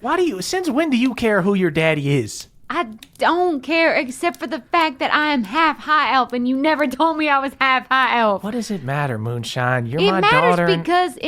because I am a bond between the Crick and the high elves, and that could mean something. Obviously, y'all cooperated on this current mission, but like, there's been a lot of times when y'all haven't cooperated, and my mere existence could have made y'all get along a little better. It seems to me that my dad has quite the pull amongst the high elves and could give a letter of recommendation metaphorically for the Crick folk. Yeah, that's where it gets kind of complicated. You see, she leads you back into this main room, this large circular living room with a dome ceiling. There's a fireplace going, open floor plan. There's an attached kitchen, pewter mugs hang over a little counter next to some stools. Just picturing Denny just like oh, he's there. He's in the kitchen. And he goes, relax. Here's the great thing about the open floor plan is that I can be cooking and still be taking part in the conversation. Oh boy. I mean, normally you'd love that, Moonshine. I know. But you do smell sticky buns coming All from right. the kitchen into the living room. Can you make some savory ones? Yes, please. Some saucy buns? Yeah, give me some Yeah, saucy give me buns. some of them saucy buns. Yeah. Don't all have to be sweet. So Denny keeps cooking for you guys. You guys sit down with Meemaw. Meemaw goes, it's kind of complicated with Lucanus because he was the one who convinced the king last time to send the high elves in to help in the battle against Osmodius, and something like half of their young elves were wiped out. So he's not in maybe as good a social standing as he once was, and I think he feels a lot of guilt about that.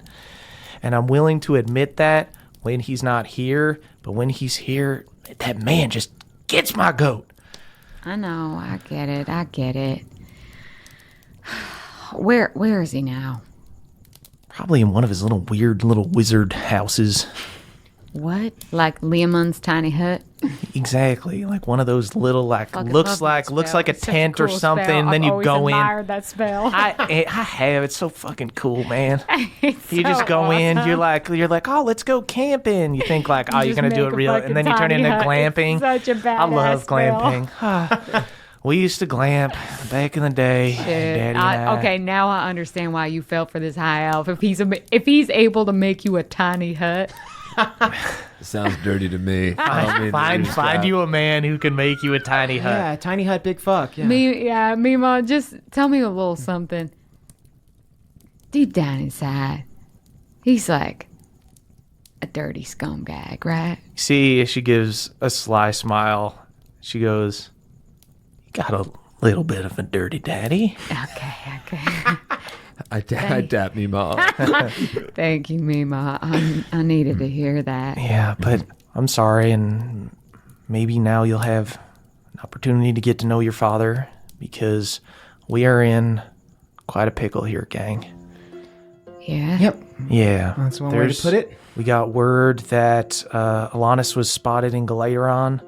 And you guys remember she had teleported away to cause a distraction? Yeah. We met Alanis. Yeah, well, we heard that she apparently closed some portal, killed a bunch of chosen soldiers, but then she disappeared. Nobody's heard anything from her. She makes the first appearance on the material plane in years, and she's just gone again. She's been trying to keep a low profile so as not to draw the ire of the other powerful entities in the world, but I think hopefully when the time comes we can summon her to our aid. Yeah, I hope so. Yeah, what do you think, Pebble Pot? Well, you know what? I've kind of just... It doesn't matter what you... I cast gaseous form on him, and I just turn him into a gas. Ooh.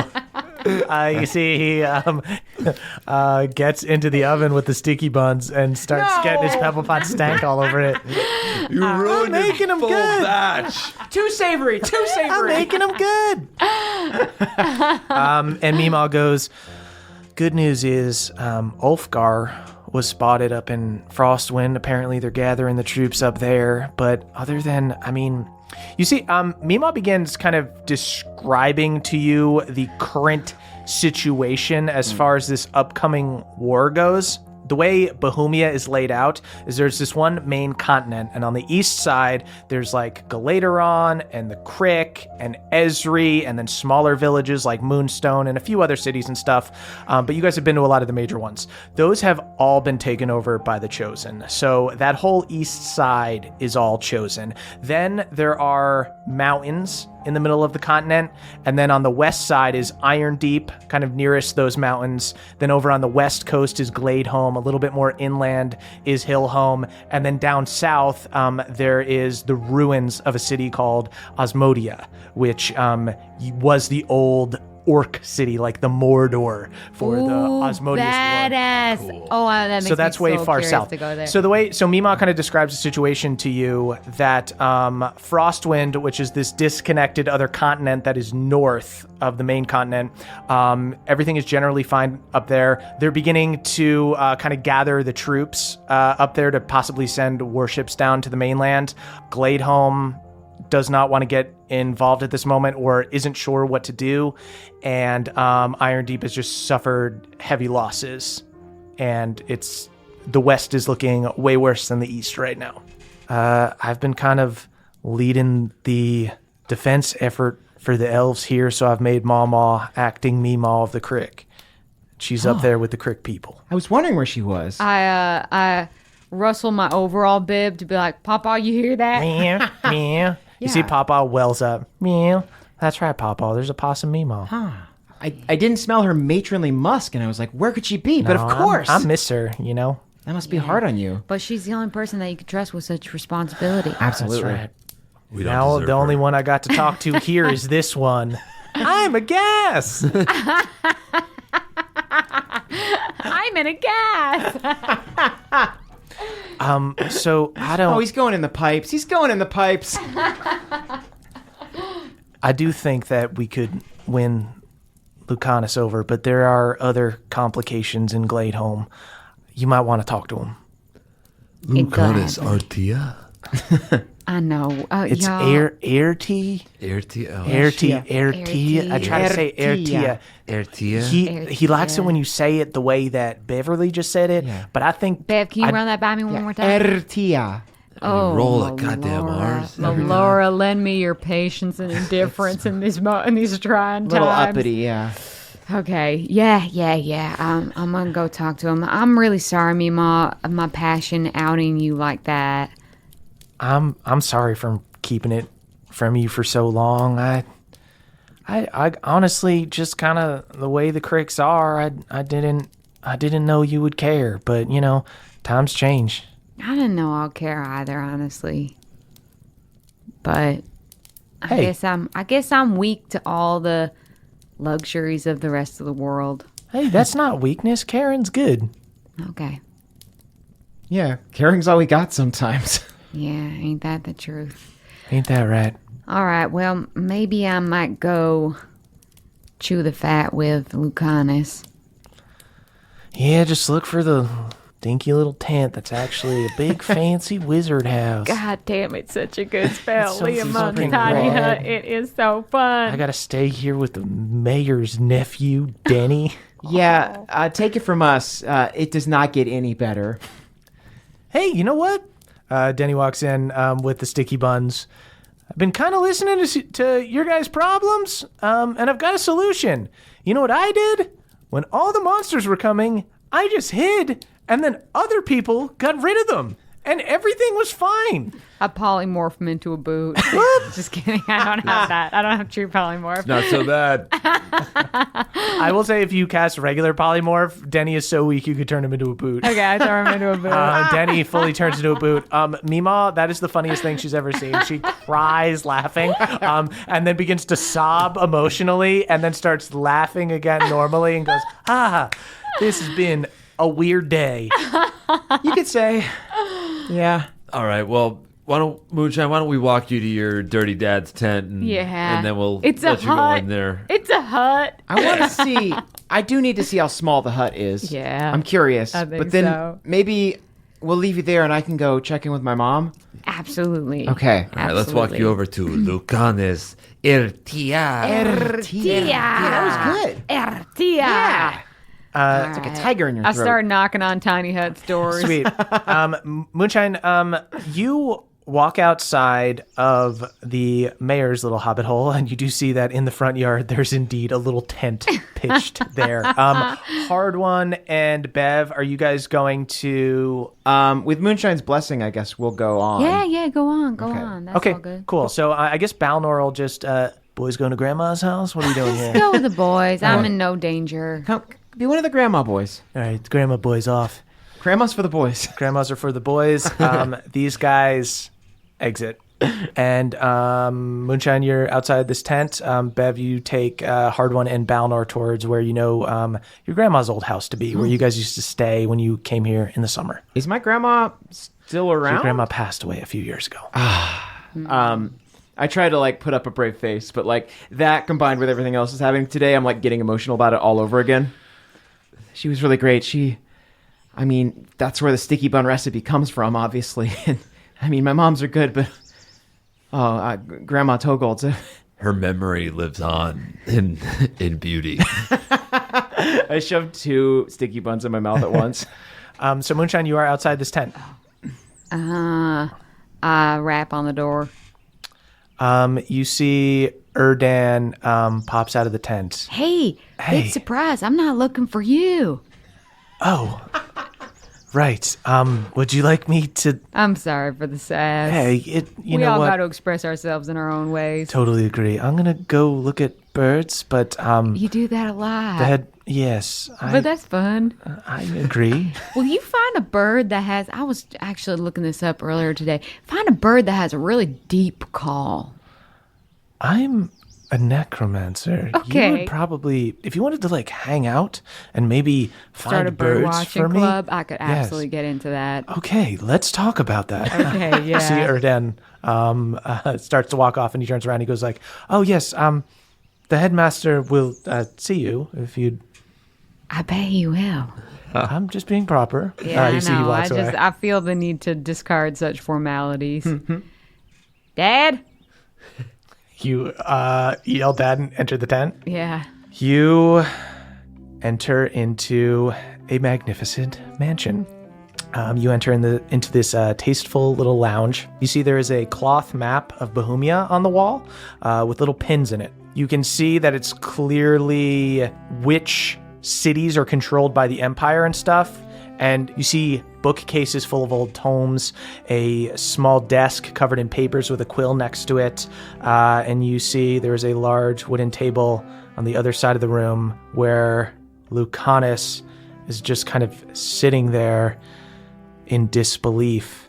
And he looks up at you and he goes, Are you really my daughter? I think I might be.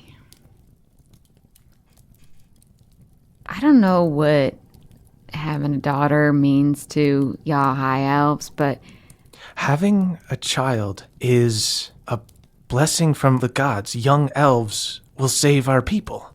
You see he stands up and he screams, "I can't believe she wouldn't tell me this!" Your friends who thought that they were acting in your best interest told her to leave. And I can only imagine what that felt like for her. So I think that you should interpret her silence on this matter as a courtesy to you. You see he nods, and then he kind of just slumps back into his chair. He, with a flick of his wrist, makes a bottle of wine appear in 2 glasses. "Would you like a drink?" So I think I need one. Yeah, I think I could go for one. He pours a glass for you, pours a glass for him. I didn't think I could ever have a child. Why? You use the microwave too much? No, it is... I know it might not be the case with quick elves, but high elves, we live for a very long time. The way that we keep our population going is our people grow very old. Yeah. All this time, and you've just been out there. So if a high elf were to just with a crick elf, then I think I might be kind of a special circumstance. It may be a slimmer percentage of times that. Of course.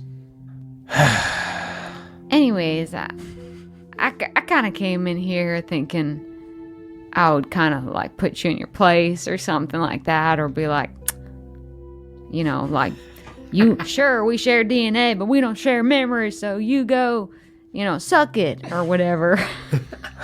Right. But and do you speak like that to your mother? Yeah. I mean, honestly, she talks like that to me. Yeah, I thought it was curse words are kind of like socially agreed upon. Can I be completely honest with you? Yeah, I was about to do the same. She used to razz me, and I really used to enjoy it. I bet you liked it, didn't you? Kind of liked it. Yeah, that's the crick love language, is razzing. And it seems so counterintuitive to so many, but it feels so good. Would it be okay if I gave you a hug? I think it might be actually really nice. He goes over and he gives you a hug. And you feel it goes from being this kind of stiff and rigid, like this very proper, like, I am a professor I'm the headmaster at the university, to just being like somebody who felt they could never have a child is holding their child. I didn't want to need you, Dad, but now that you're here, it's kind of nice. When you first kicked in the door and sort of like were yelling about if you think Mom about and Dad, right? I assumed you would be more like your mother, and kind of when we had this talk that you would be super combative, but you're just being very nice, and it's I can't tell you how much I came in here to be combative. I thought it was going to be more of a weird thing, but it's just kind of a nice thing, and this is he starts ugly crying. Oh, bring it in, Pawpaw, get on out. I know you've been listening the whole thing. Oh my God. What is that? All right, no highfalutin high elf business here. This is my familiar You Pawpaw. see, he's scared by Pawpaw for a split second, but then he grabs Pawpaw's chin and he looks at it and he goes, "One of Mama's litter." Yeah. Jolene had Mama. Of course you know that. Yeah. I'd recognize one of these possums anywhere. Yeah. Look, I don't know what story your mother told you. No one's told me anything, okay, honestly. We have a lot of baggage. Listen, the Crick Elves just showed up a few days ago outside. Right now, they're in the Whisperwood. Our city is a dangerous city full of ancient relics, secrets, and our king and queen don't love outsiders and are still upset with me for having supported the other mortals in the battle against Asmodeus. Well, if it makes you feel any better, that story about you lending your folk to the battle against Asmodeus, I think that kind of took some of the edge off when I was coming in here. I think there might be an opportunity for us to help each other. Okay. Erdan filled me in on how you and your comrades defeated Galad Roselle and faced the grave robbers. Yeah. I was Erdan's contact. He told me about the traitors amongst us in Gladeholm, and you can rest assured this won't be the last we see of this secret mage cabal. From what Erdan tells me, most of them got away, if not all of them, except for the elves. So we don't know where these mages are, but I do think I know what they'll be after next. There is a wizard tournament.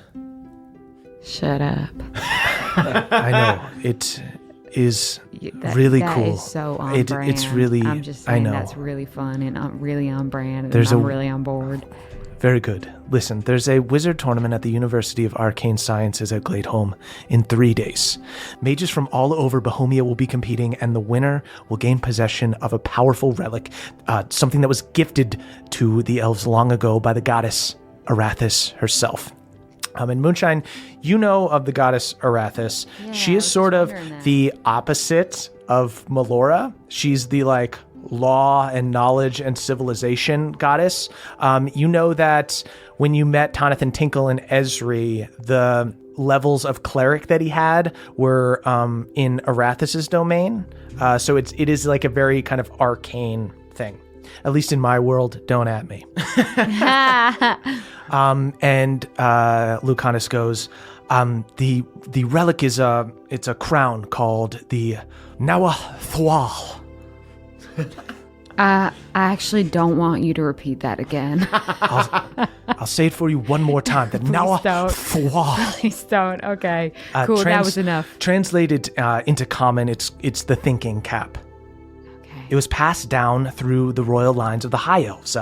Its appearance aligns perfectly with the first happenings of mortals casting arcane magic. It gave us the gift of magic. And it was a secret for many, many years, but eventually word got out of Gladeholm, and naturally it became one of the most sought-after relics in all of Bohemia. This led to wars, mages backstabbing each other. Our city was in a constant state of alert. So to remedy that, the elves designed a tourney.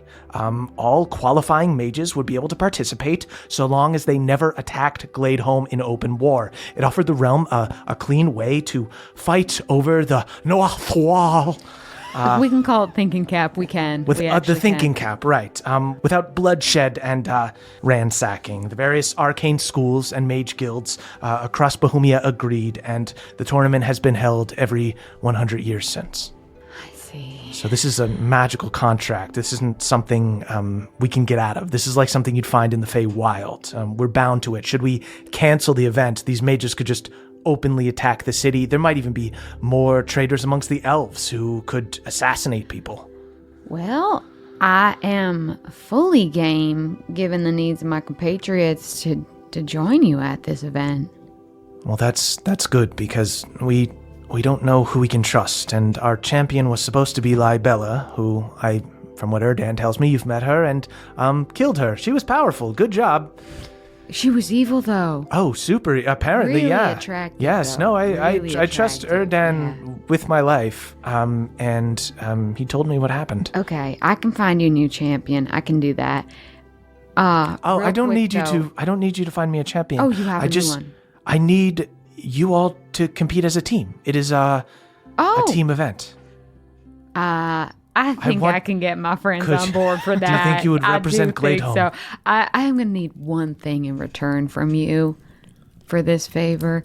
I need you to teach me Leomund's tiny hut. I want this spell. I want it bad, Dad. You see, he grabs your shoulders. It would be my greatest honor. Okay. Then I'm in, baby. Then let's go jersey shopping, because this team's gonna win this tourney. My daughter, my champion. And he gives you a big hug. You guys weirdly kind of fucking hit it off, and on top of that, you're a blessing amongst the elves.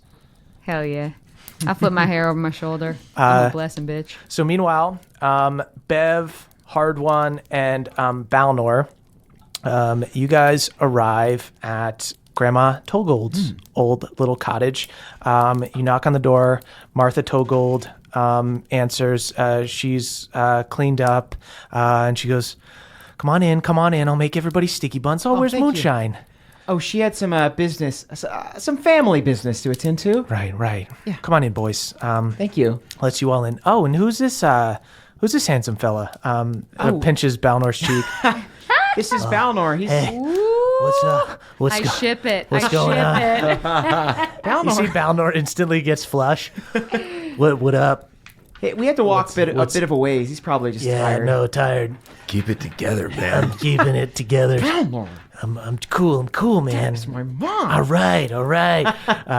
You see Martha Togold brings you into this little living room, and sitting on a rocking chair near the fire is Nana Kindly. Nana! I bend a knee. Ooh, what put are those you doing here? Werthers over the fire and turn them into like a nice crackled caramel. Oh, like, what are you doing here? Werther's You're all- cracklers. You're getting the floor all dirty. You're a fresh child. What are you doing here? She starts hitting you with a cane to I want to look at the fire. Get out. I do just like old times, just to show that time has passed, but things are the same as they ever were. I do try to steal some Werthers from her pocket. Sweet. What would that be? Sleight of hand? Yeah. 13? 13. Okay. I'm going to roll a dex check for her. She doesn't have great dex, but she rolls a natural 19. You reach in to the Werthers, and she's like a creaky old lady. She grabs your wrist. Oh, what are you doing in there? You still got it, Grandma. Damn right, I still got it. The Great War Hits you is with the coming cane. and we need you. You see, she takes out a Werther's. Take the candy, you sweet child. Thank you, Nana. I love you. Kiss you on the cheek. Love you, Erlen. Beverly throws it in the fire. You see your mom comes over to you, Bev, puts her arm around you and goes, we should talk in my room. Yeah, I think we should. You guys walk into the other room. Do I have free reign in the kitchen? There's sticky buns in the cupboards. Go wild. All right.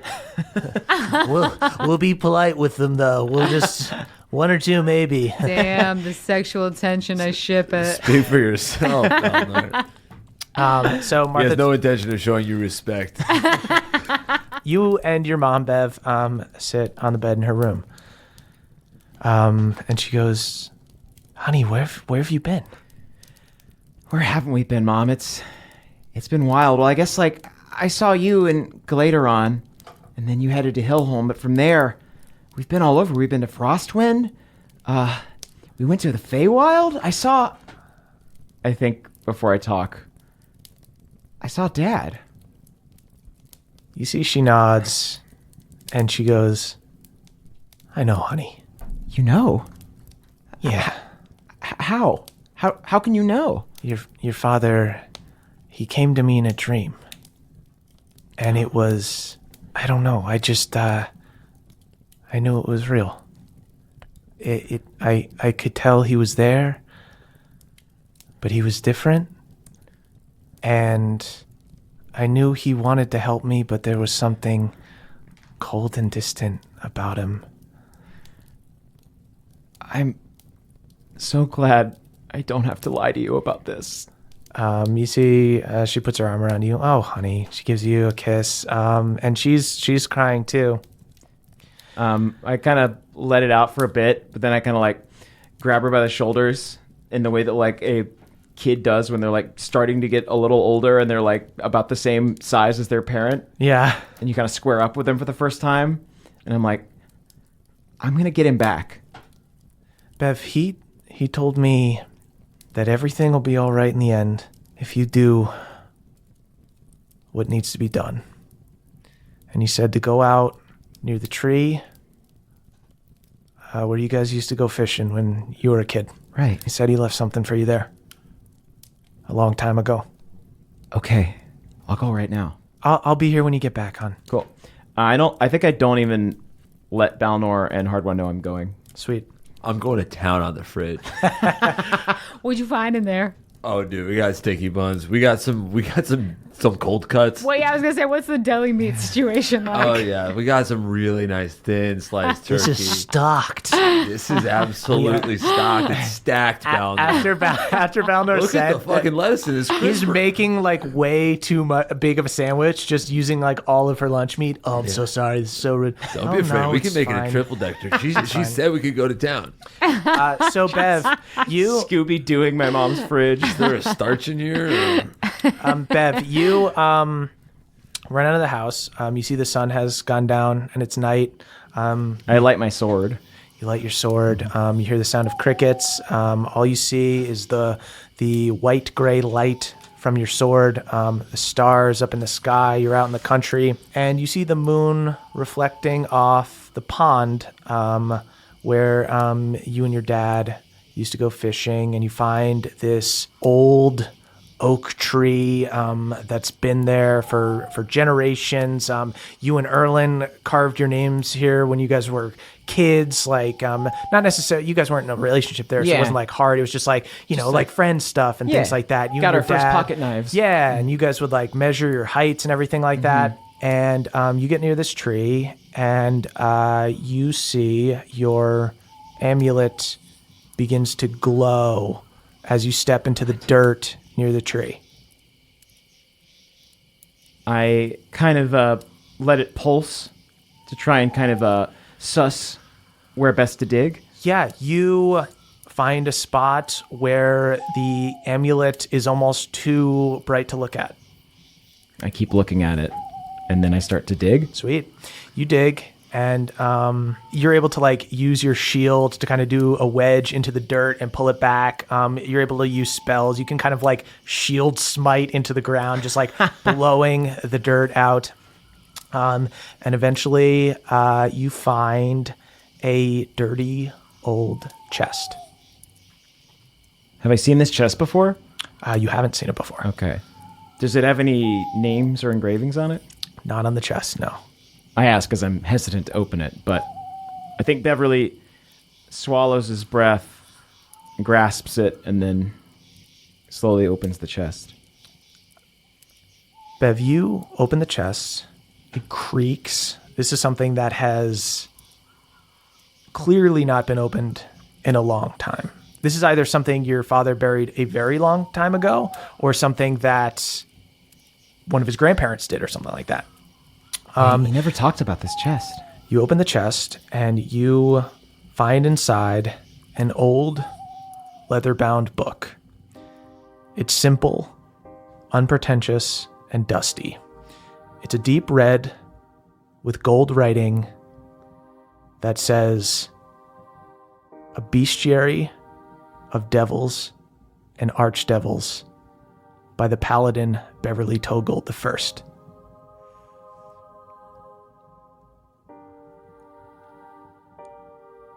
I dust it off. I stick my sword into the ground. I sit down and I start reading. You open it up and you see your father has given you a strategy guide on how to beat him. I have to look away so that the tears don't ruin the pages. And that's where we'll end our session. Okay. Oh, How And- heavy. Bev, practically, the way that item's going to work, it's really fucking dope. You're essentially going to get to look at like the monster manual stats of some of the like devils that have been around for a long time. Yo, that's cool, but that it's makes pretty me rad. sad. Yeah. Cheat sheet. Seriously, That's dad. fun. How to beat your dad. This is going to be a fucking thick soda of a short rest. Seriously. My Oh, God. I know. We Tell have you so much what. to talk about. So We have had a fucking day. Yeah, you guys want to hear some fucking crazy shit? Tune into the short rest to see what we dealt with, and why Emily is the forever hero of the pod. The true audio queen. My goodness. Thank you guys so much for listening. You can listen to that short rest over on patreon.com/nadpod. That's NEDDPOD. Don't sing yet. Guys, we got a bunch of shows coming up. Sure do. Yeah. A bunch of these are probably going to be sold out by the time this has come out, but Sorry. we'll plug them all anyway. September 10th, we are going to be in Atlanta. September 11th, we are going to be in Philly. September 12th, we are going to be in New York. September 13th. New York Critty. Yes. New York Critty. Okay. Wow. September 13th, we're going to be in Boston. And September 14th, we will be in, drum roll, everyone,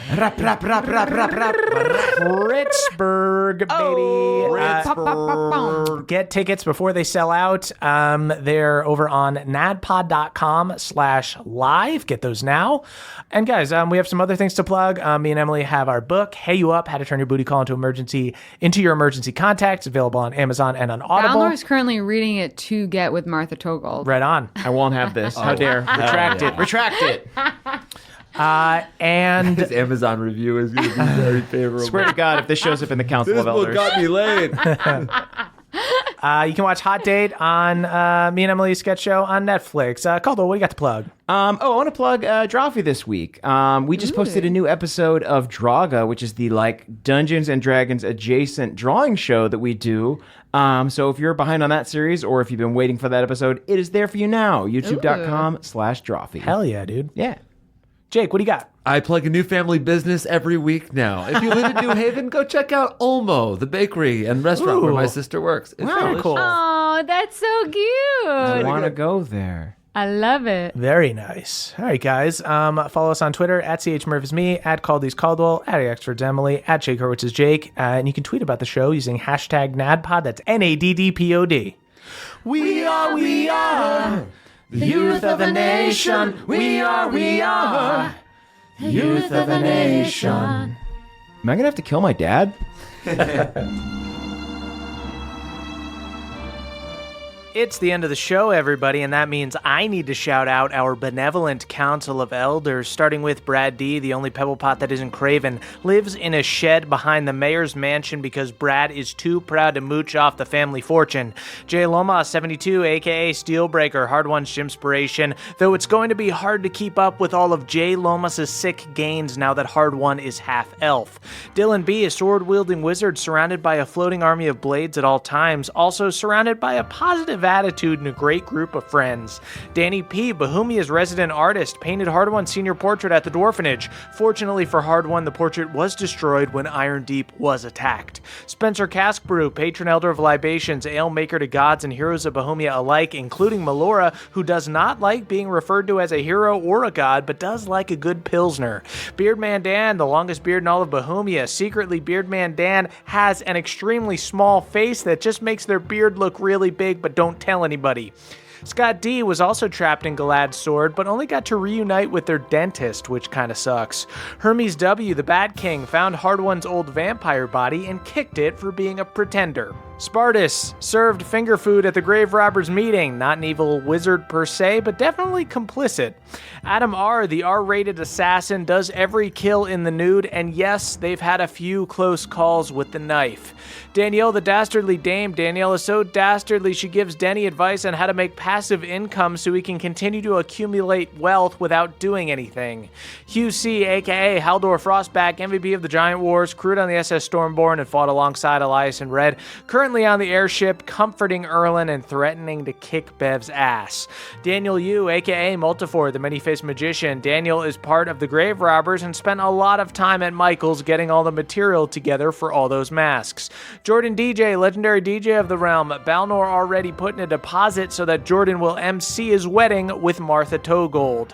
Jeffrey S., Lord of the Fjord, Born of the Sword, and original Stormborn. That's right, Jeff changed his name to Stormborn along with Elias and Lydia back in the day, but really regrets it now that their throuple has broken up. Cutter W., a high elf dandy turned crick barkitect, joined the other elves in defending Hillhome and crafted a bunch of neat shields out of bark. John S., a.k.a. Schubert the Mushroom, was consumed by Theala and is slowly taking over her body. Soon, Schubert will be Grand Emperor of Bohemia. Ryan M., Hard-Won's ram, who was turned into a vampire when Hard-Won bit him. Ryan plans on biting Hard-Won, turning him back into a vampire, and totally undoing this episode. Elena C., one of the monster workers who elected to stay in the Hell Forge under Ember Heaven Castle. What can I say? Elena just loves the work. Michael McD, head mixologist at the Blue Mana Inn. Now that the Chosen have taken over, Michael has been forced to make mocktails, but is kind of enjoying the challenge. Andrew M. can summon any well-trained dog at will simply by shouting the dog's name and offering it food. Victor T., Balnor's boy whose loving dad was ripped from his family and transported to another world. Victor turned to the 9 hells in desperation, and now he and Bev Sr. are kind of like a reverse Balnor Bev. Metal. Justin I., Pentagost's old roommate who moved out because he doesn't do dishes, only listens to new metal, and steals people's souls. Jacob C., a talking bug with a rich backstory that Moonshine callously ate during the meeting of the grave robbers. Elena M., Glad's cousin who got their deviated septum fixed so they wouldn't sound so nasally when they yell, "For the light." Mick Pucks, the amazing codemaster who programmed our website, also helped Pendagost set up a kick-ass website on Angel Fire. Earl and Kathleen L., a little halfling couple who didn't even get woken up when the monsters invaded Hillhome because their house fell on them. R.I.P. Earl and Kathleen L. Jibe G., one of the Shadowfell monsters who went through the portal to the material plane and is trying to lay low, currently in a very bad disguise, interviewing for jobs in Gladeholm. Jostrich, the jock ostrich. Imagine an ostrich with a super cool pompadour and a Letterman jacket, just about the hottest ostrich you've ever seen, right? That's Jostrich. Daniel R., Ram Daniel's evil twin. Daniel is the complete opposite of Ram Daniel, which means they're terrible at climbing mountains, so will probably never catch any of their Ram enemies. Jennifer V. has a V even more vicious than Cobb's. Their secret, being reincarnated and hoping they end up as someone hot. Destin C., the dead gnome whose body Hard One was too shallow to inhabit. Sucks for Hard One because Destin C. is super shredded and also the tallest gnome that ever lived, standing at 6 feet 8 inches tall. Devin B., the bodega lord. No matter how drunk you get, do not eat the tuna salad from Devin's store. It has been there for eons. Sergio Salazar Solomon Sicarius D. Sequani, 7th of his name, a sexy Peruvian snake folk with sweet snake patterns on his skin. Interestingly enough, Sergio has a pet snake with human patterns on its skin. Michael L., an elf who plays electric violin in the band Yellow Bard. Their music is on regular rotation in the solo cup. Sam H., Alanis' dealer, and actively avoiding frantic speaking stone messages from Hard One about if they've got arcane. Do not respond, Sam. Trele, the Crayfay, who thinks the beach is just okay. I'm with you, Trele. It's relaxing and beautiful, yes, but hard to get to, and sand can be a lot. Aaron G., master of the banishment spell. Aaron orders pizza with every topping and then just banishes whatever they don't want. It truly simplifies the ordering process. Jory S., a jacked wizard, recently decided, fuck it, my jaw's chiseled as hell, and I'm done hiding it behind this huge beard. You look awesome, Jory. Alucard, a reverse Dracula. Alucard actually does blood transfusions because they are constantly spitting blood into their victims. Baby Doc, the only doctor to ever perform their own C-section. They also removed their mom's infected gallbladder on the way out just for the hell of it. Adam H., Vice Dark Lord of Shadowfell. It's mostly just a title with no real responsibility, but it's definitely a rung on the ladder to becoming Dark Lord. Ryan, Hard One's Ram. Ryan suffered only a flesh wound, which they called an honor, and is now back to full health.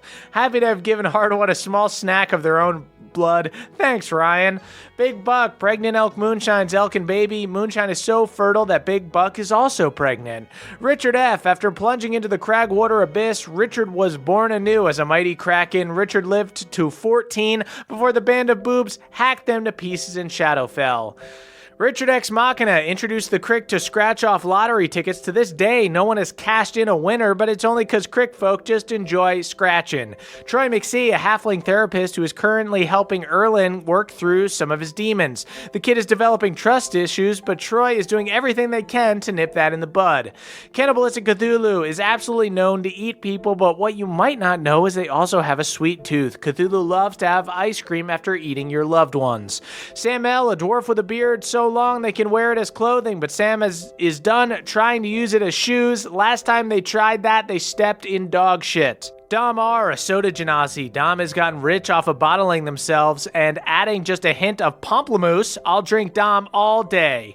Josh S., the revived cyborg version of Josh the Kobold, Robot Josh is made of iron so heavy that Moonshine wouldn't. Oh no, wait, yeah, she just threw him off a tower. Blitzkrieg Dimitri, owner of Dorger's Big Burger. Dimitri just opened up a drive-thru but had to remove a full wall of their restaurant because that burger ain't fitting through a friggin' window.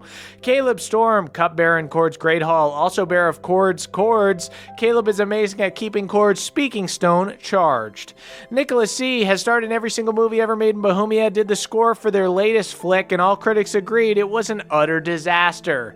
Mike H., a stage mage, kind of like David Copperfield, only Mike's magic will fully kill you. Kevin S., a centaur that exclusively wears Heelys. Kevin's favorite party trick is to skate in circles and say they're horsing around. Matthew E., a Trinity food scientist who is doing everything they can to make Butterfinger BBs a little less rich and dense. Everyone loves them, but they're not flying off the shelf fast enough because you are full for weeks after consuming just one. Godspeed, Matt. Samuel B., a rogue who sneaks into every Nick C. movie and has never been caught. A movie is being made of Samuel's life, and it will star Nick C., and Samuel will see it for free. Tilford G., author of the hit children's book and movie Ulfgar Goes Punch, also helped Beverly Togold I write his book about how to kill Beverly Togold IV. Guardian of the Light, Zach H., Bohemia's only Keyblade wielder. Zach also has a fob, which is way less deadly, but lets them get into their garage. Curtis S. lived in the gem before Pendergreens. It's actually Curtis's George Foreman in there, and Curtis wants it back. Colton B., an elf who fought alongside Egwene, and who Egwene said actually didn't suck super bad, which is the equivalent of getting a Purple Heart. Jens Christian T., a Trinstagram star who just challenged Jens Lindell to a televised dance battle. First one to botch a move and expose their genitals automatically forfeits. Gage M., a Shadowfell monster who made it through the portal and then instantly deserted their post, currently laying low in Smuggler's Bounty, waiting for this whole war with Theala thing to blow over. Aaron C., the deceased gnome whose body Hardwon refused to reincarnate into, currently floating in the afterlight equivalent of a dwarfenage, waiting patiently for a new host. Montana Monarch, a Feywild butterfly best known for their catchphrase, Collector of the Nectar. Ellen D., the fiercest woman in Bohemia. Ellen wields a 6-foot broadsword that's so wide it doubles as her kitchen table, upon which she serves the flesh of her foes and also sometimes guac. TJM, the gnome barbarian. One punch from TJ's mighty miniature fist will give even the strongest of foes a Charlie horse. RPKB, R2D2's less helpful cousin, hangs out with a bronze humanoid robot who cleans bathrooms for a living. Their name, P. Sweepio. Taylor S., aka Trask the Traveler, basically the Travelocity gnome of Bohemia, an honor and privilege they do not take lightly. Anime Intellect has Piccolo from Dragon Ball Z's phone number, but is super cool about it. Zolo Dolo, Kid Kobold's bodyguard, who is too busy hooking up with the Triss who rejected Hardwon to stop their boss from getting bitten. Joshua C., a Bohemian folk legend. All children know that if they don't finish their dinner, Joshua C. will eat their dad, which may seem like overkill, but you can't argue with the results. Larissa J., owner of the mythical one-sided die. Rolling this die will bring about the apocalypse and cause the world itself to critically fail. Dylan CM, the wannabe DM, a person who hates playing and only wants to be the dungeon master, aka the hero this world needs. Kelvin Noodles, the pasta elemental, fires incredibly hot orbs of meat at their foes. Upon a hit, if the enemy proclaims that that's a spicy meatball, they add 12d6 of damage. B-Money, Balnor's hip-hop alter ego, invented a new dance move that's sweeping Bohemia called the Tuna Melt. Andrew A. runs the shelter where Erdan adopted his skeleton cat. Don't worry, though, it was dead when he got it. J., former owner of the graphic scroll shop in Hillhome and current owner of a fat insurance payout. Heartless Master, sworn enemy of the Heartful Master, a man whose only crimes are caring too much and also stealing and eating people's hearts. CC Lulu, maker of Shay's favorite yoga pants, they dissolve sweat even after hours of intense trancing. Paul B., Akarat's assistant. Paul is in charge of cleaning the eye sockets of all the anti-paladins. The trick is use a scented oil and also not have a gag reflex. Barnesinator, the strongest barn in all of Bohemia. Only the buffest of cows, swellest of chickens, and most shredded of pork may dwell within within their walls.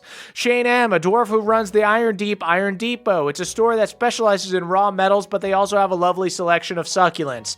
Yasmin, aka the Yasmanian Devil. Yasmin is an archdemon sworn to Ilsed. Their main job is to pretend to lose at sports to Akarat. Trigger Happy, Old Cobb's ancestor and the original Crick gunslinger. Before Trigger came along, everyone at the Crick just threw guns like boomerangs.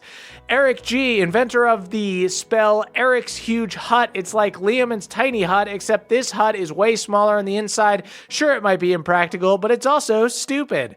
Jackalope Oddity, a strange creature that's currently being served for dinner at the Frostwind Dwarfenage. Zach C., recently pulled off the biggest bank heist the Crick has ever seen. That's right, 7 brown leaves. Aiden R., the bossy Genasi who loves to watch Degrassi, refusing to watch this beloved Canadian drama with Aiden will spell your doom.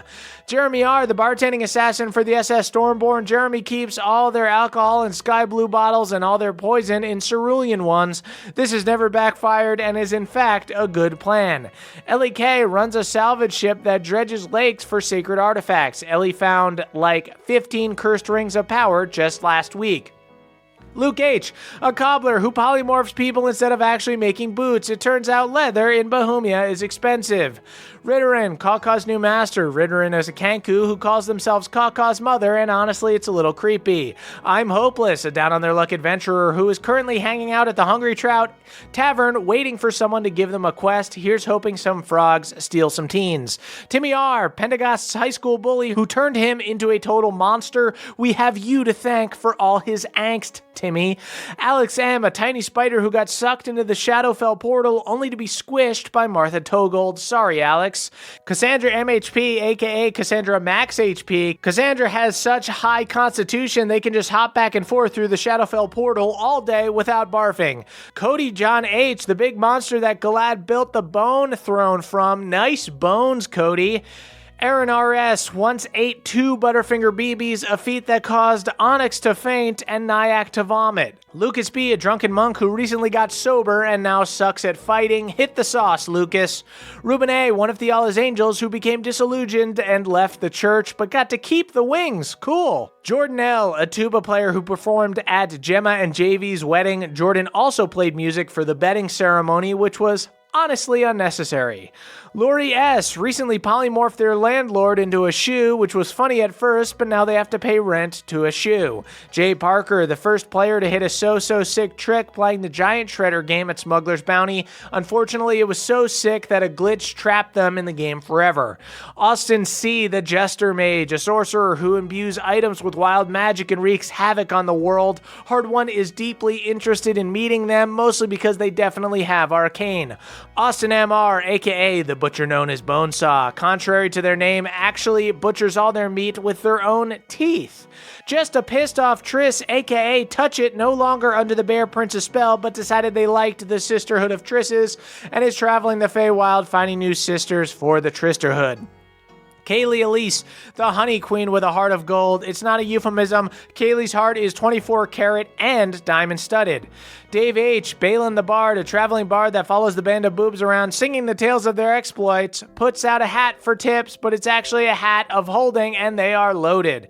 Kelvin, a traveling dogomancer giving out doggies, tried to give one to Moonshine, but Pawpaw got real competitive. Devin W., a half-orc who fights with a spork, and guess what their shield is? That's right, a pizza box. Their AC is very low. Chris H., also running to become the Dark Lord of Shadowfell, started a smear campaign against the Widow claiming that Lydia is soft on monsters.